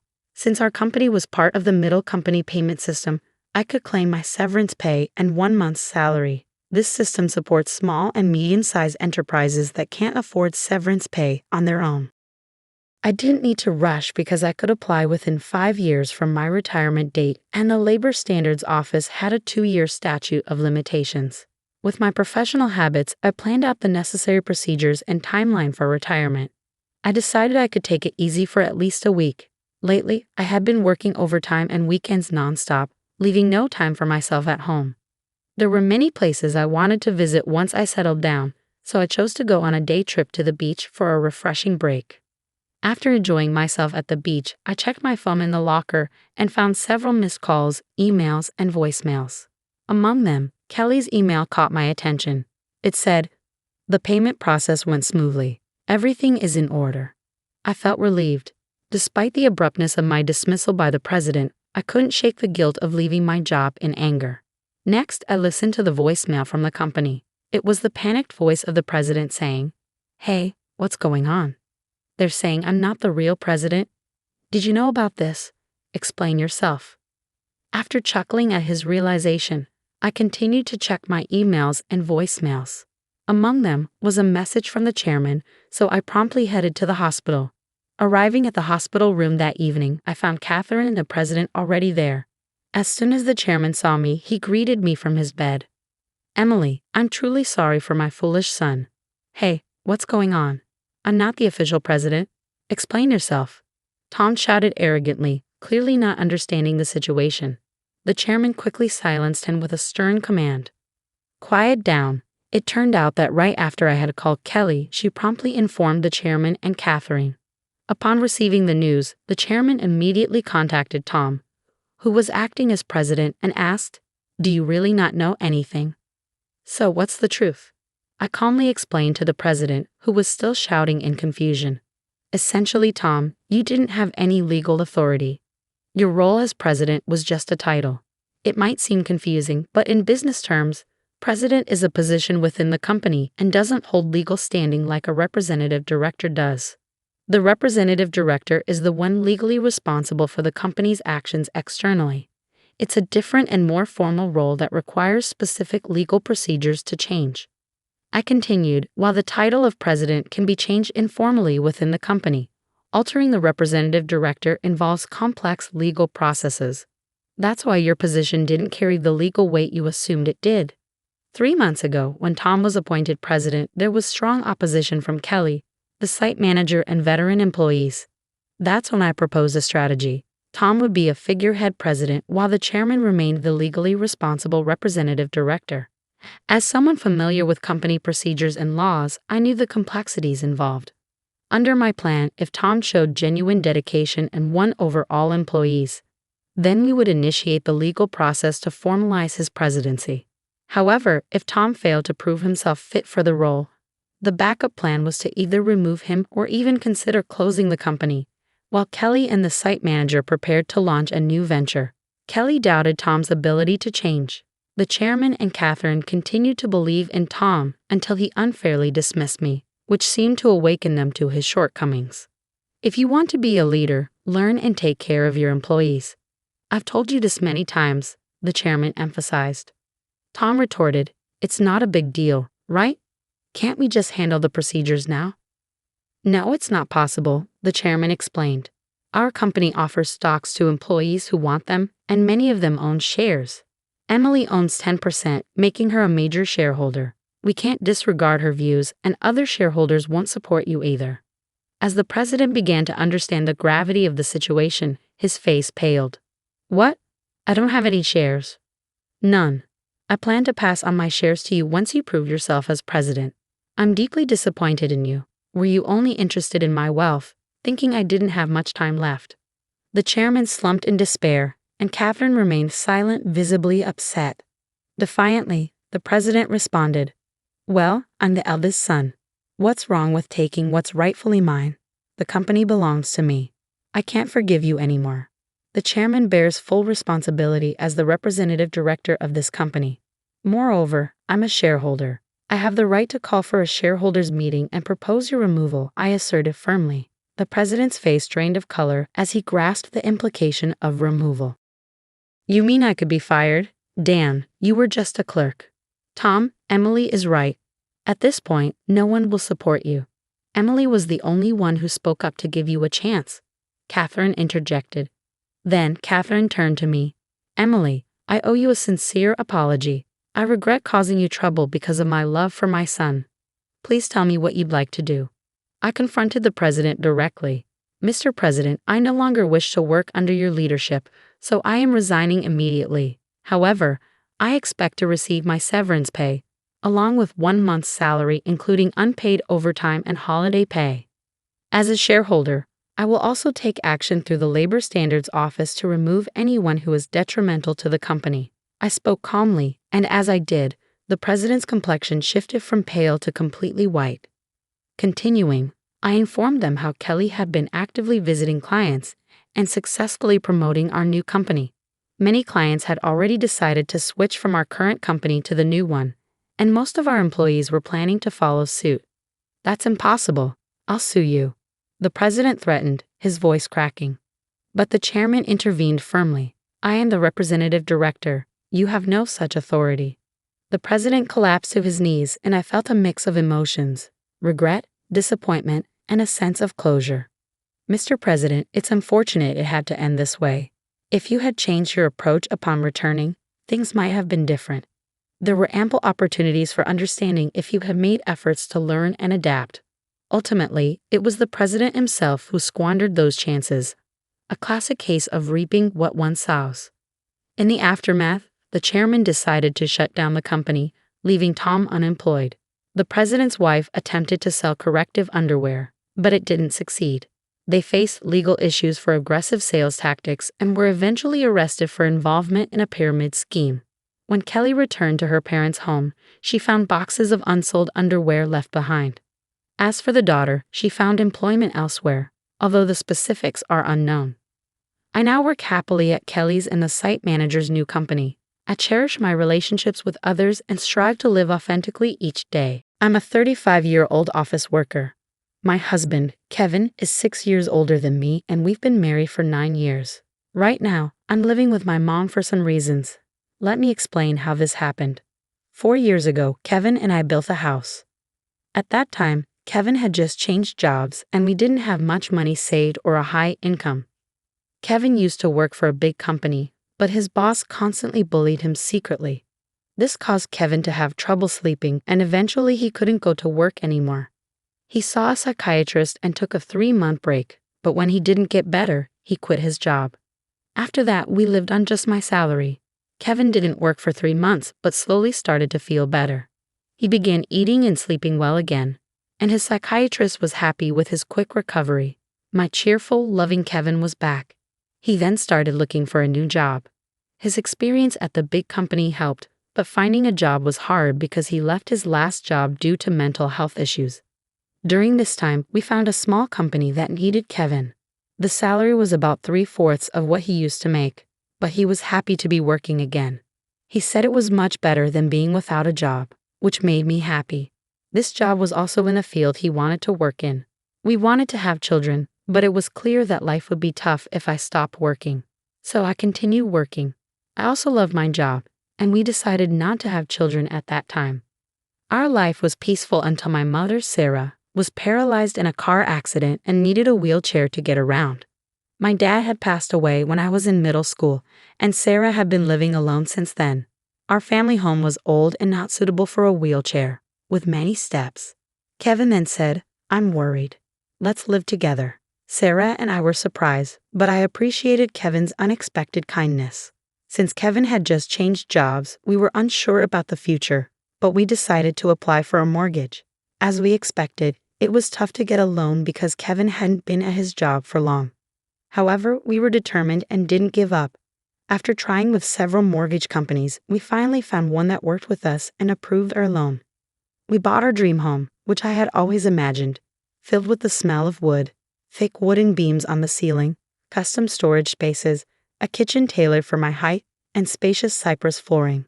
Importantly, it was a single-story, barrier-free house, perfect for living comfortably in a wheelchair.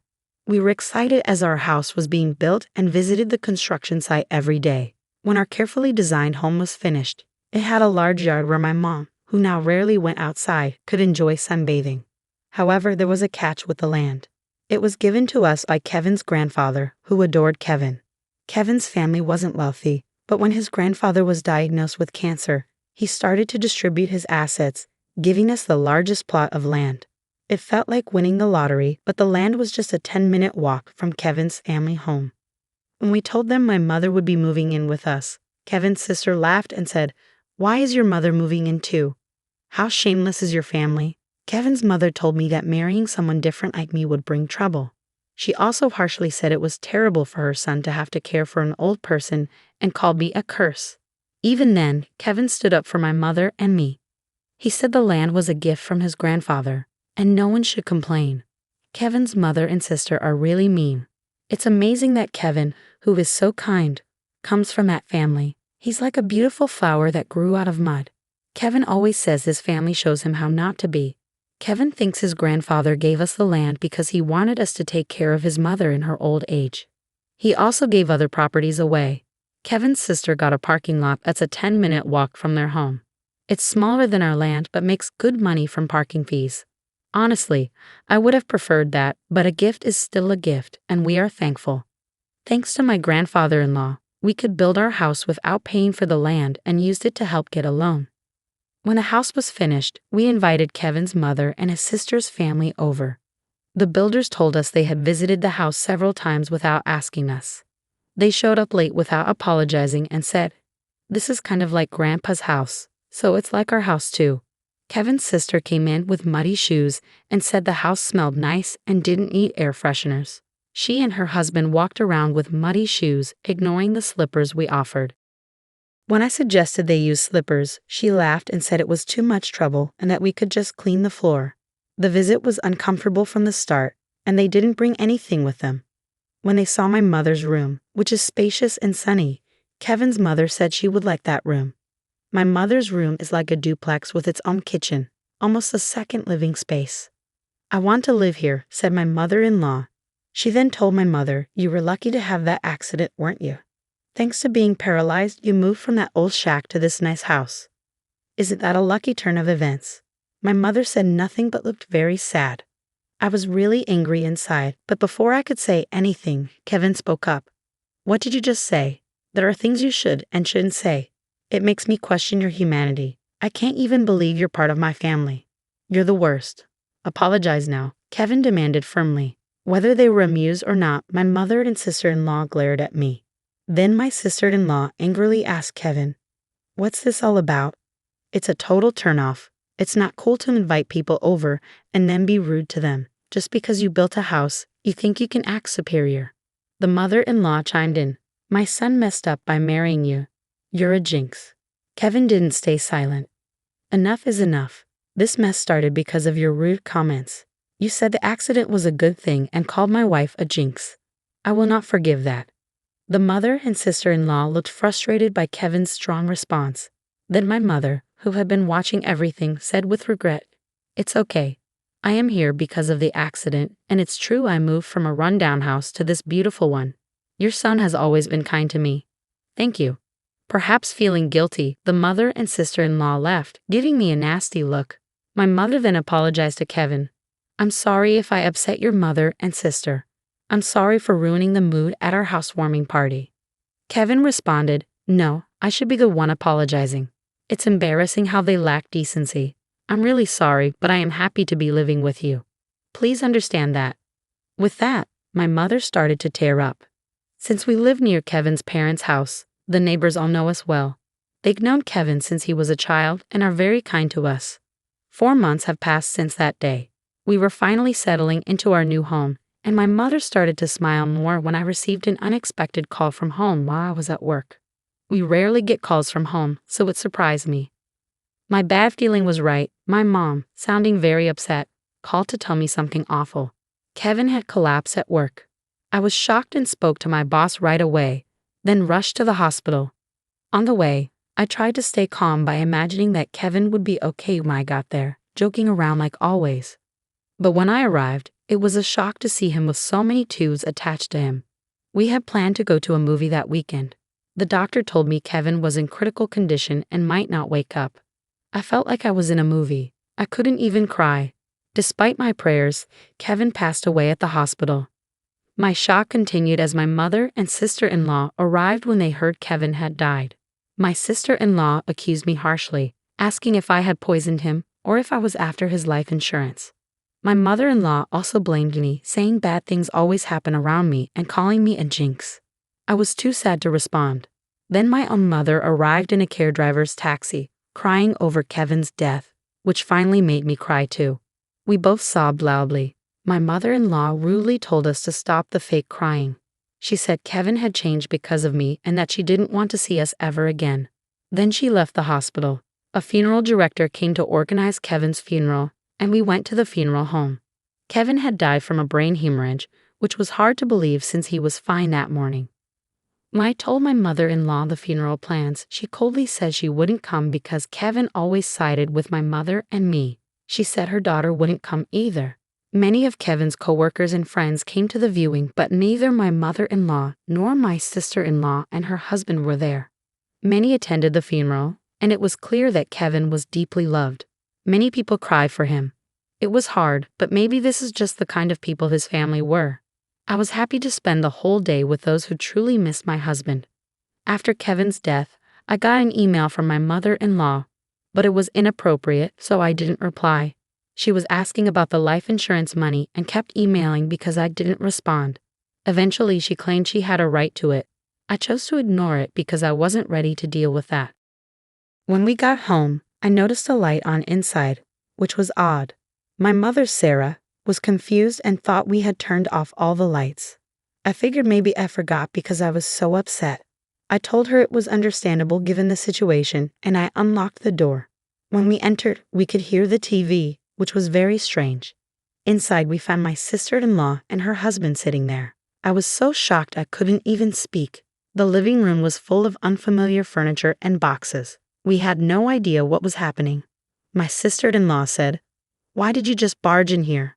"Well, it's your first time, so I'll let it slide. We're taking this house. We sold your stuff, so leave." My mother and I were completely shocked. I asked where our furniture and belongings had gone, and she casually said a resale company came and took everything, claiming we had good furniture and they got a good price for it. They bought new furniture with that money, saying, "Who wants furniture that a dead person used?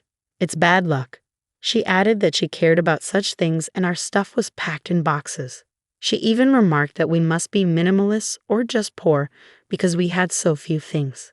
The furniture was carefully chosen by my husband and me. I couldn't forgive them for this. My mom was furious too, her face turning beet red, but she was too shocked to respond. I immediately called the resale company. After explaining the situation, they agreed to treat the items as stolen and return them. Now that my husband is gone, dealing with this was the last thing I needed. I don't want anything to do with his family, but I do want to stay in a house that's full of memories of him. While I was wrestling with these feelings, my mother quietly said to me, "What do you think Kevin would say if he were here now?" "He might say we should leave. I'm sure he would." Kevin often mentioned it's good to spend time with people who understand you, but there are some people who will never understand no matter how much you try. It's a waste of time dealing with those people. He was actually talking about his own mother and sister. I realized that if we stayed, his family would keep interfering. Acting on impulse, I signed a lease for an accessible apartment. My mom was surprised by how quickly I made that decision. I asked the resale company to hold on to the furniture for a few days, and it was moved to our new apartment 3 days later. In exchange for moving out, I made my mother-in-law and sister-in-law promise to cut ties with us. So a new life began for just my mother and me in the apartment. It turns out Kevin had many life insurance policies, almost obsessively so. He used to joke always with a smile, "When I die, you guys will be rich." True to his word, he left enough money for my mother and me to be comfortable for the rest of our lives. Since he couldn't secure a mortgage when we bought the house, I, being employed at a major corporation, bought the house in my name. I made sure that even if something happened to Kevin first, I wasn't going to keep paying a mortgage for a house I wouldn't live in. According to our agreement, the house would be auctioned off if the mortgage wasn't paid for 4 months. Time flew by, and 4 months passed quickly. Then I started receiving a lot of calls from my sister-in-law, Emily, and my mother-in-law, Maria. My call history was filled with their names, and it was getting scary, like something out of a horror movie. They were incredibly persistent. So I finally answered the phone. They were furious because the house was being sold. Apparently, when they tried to return, they found out they couldn't get in because of a seizure notice. Emily and her husband had moved out of their apartment since Kevin passed away, and Emily had also quit her job. I suggested they move back into their parents' house since they were panicking about suddenly being homeless. Surprisingly, Maria had gotten so caught up in gambling that she couldn't keep up and had sold her own house. It turns out they had been living together for the past 5 months. I also heard that they sold their main source of income, a parking lot in front of the train station, a long time ago. Now, Maria and Emily's family are completely homeless. When Maria said, "I'm sorry for everything. Let's get along. Can you lend me some money, please?" I replied, "I think it's best if you stay away since I'm a jinx. We're strangers now that we've severed ties." Maria was quiet after mumbling weakly. In my mind, I was thinking, who's the real bad luck charm here? Then, when I said I wouldn't lend them a single cent, Emily, who had been listening next to Maria, shouted, "You devil. Bring us the money right now." I replied, "I am a devil and bad luck, so I'm going to hang up now," and ended the call. In reality, I involved a lawyer for the past 5 months to push for the auction of the house. I thought it was an unusual case, but apparently, it's not that uncommon. The house was sold without any major issues, giving our family a moment of peace. We plan to find a new home with the money Kevin left us. Since it's just my mother and me, we don't need a big house. We'd rather prioritize security as 2 women living together. So I chose a condominium with minimal noise disturbance. I remember something my husband always said when we built our home. People can get energy from the sun, so let's create a place where your mother can enjoy her hobby of reading in the garden without feeling self-conscious. With those words, he had made a spacious courtyard for her. So I looked for a condo with a large balcony where she could enjoy her coffee and read. It's smaller than our previous home, but the room is spacious enough to house the furniture my husband probably chose. The piece of land that was gifted to us by Kevin's grandfather was expansive, and the house sold for more than expected. With that money, we're moving forward. I recently bought a luxurious condominium with exceptional security features, a choice I'm sure would have comforted my always cautious husband, Kevin. The peace of mind that comes from living in such a secure place is invaluable, especially after the tumultuous experiences with my in-laws. Life has taken a dramatic turn since Kevin passed away. Amidst my grief, I've been dealing with the fallout from his family's actions, which frankly has been draining. Following the auction of the house, Kevin's mother, Maria, and his sister found themselves without a place to live. Despite their desperate attempts, including trying to borrow money from neighbors, they couldn't secure any financial assistance and ended up in public housing. Living in public housing, they continued their old habits, causing disturbances that have started to concern the community. For instance, they recently had a barbecue on their small balcony, an act that left many locals in disbelief given the limited space and safety concerns. Such thoughtlessness seems typical of them and reflects the disregard they've always shown for others' comfort. Moreover, their financial difficulties appear to have led to frequent loud arguments that disrupt the nightly peace, an auditory testament to their ongoing strife. My sister-in-law's husband has since left, leaving just her and Maria to fend for themselves. Their situation is a stark contrast to the quiet, stable life I now lead with my mother. We're both 2-person households, but while my home is a sanctuary, theirs is a source of constant conflict and unease. It's become so disruptive that neighbors are banding together, hoping to evict them to restore some semblance of peace. It's a harsh reminder that no matter where you go, being a nuisance can make you unwelcome. Reflecting on these events, I realize how the phrase, "what goes around comes around," rings true. My goal is to live quietly and peacefully, distanced from the embarrassing turmoil associated with my former family. I believe Kevin watches over us, perhaps with mixed feelings about the chaos his family continues to perpetuate in contrast to the tranquility he loved during his life. As I move forward, my focus is on living a life that causes no trouble to others. I want to honor Kevin's memory not just through words but through actions. He always advocated for a life well lived, surrounded by people who bring joy and understanding. Despite the unfortunate family dynamics he left behind, I'm committed to building a life filled with positivity and peace. The decision to buy this condominium wasn't just about finding a new home. It was about creating a haven where my mother and I could feel safe and secure. The quiet, the order, and the absence of drama allow us to enjoy each other's company and focus on the things that truly matter. It's smaller than our previous house, but every corner of this new space is cherished, every moment of silence savored. I've learned a lot about resilience and moving forward. The memories of Kevin, filled with love and laughter, inspire me every day.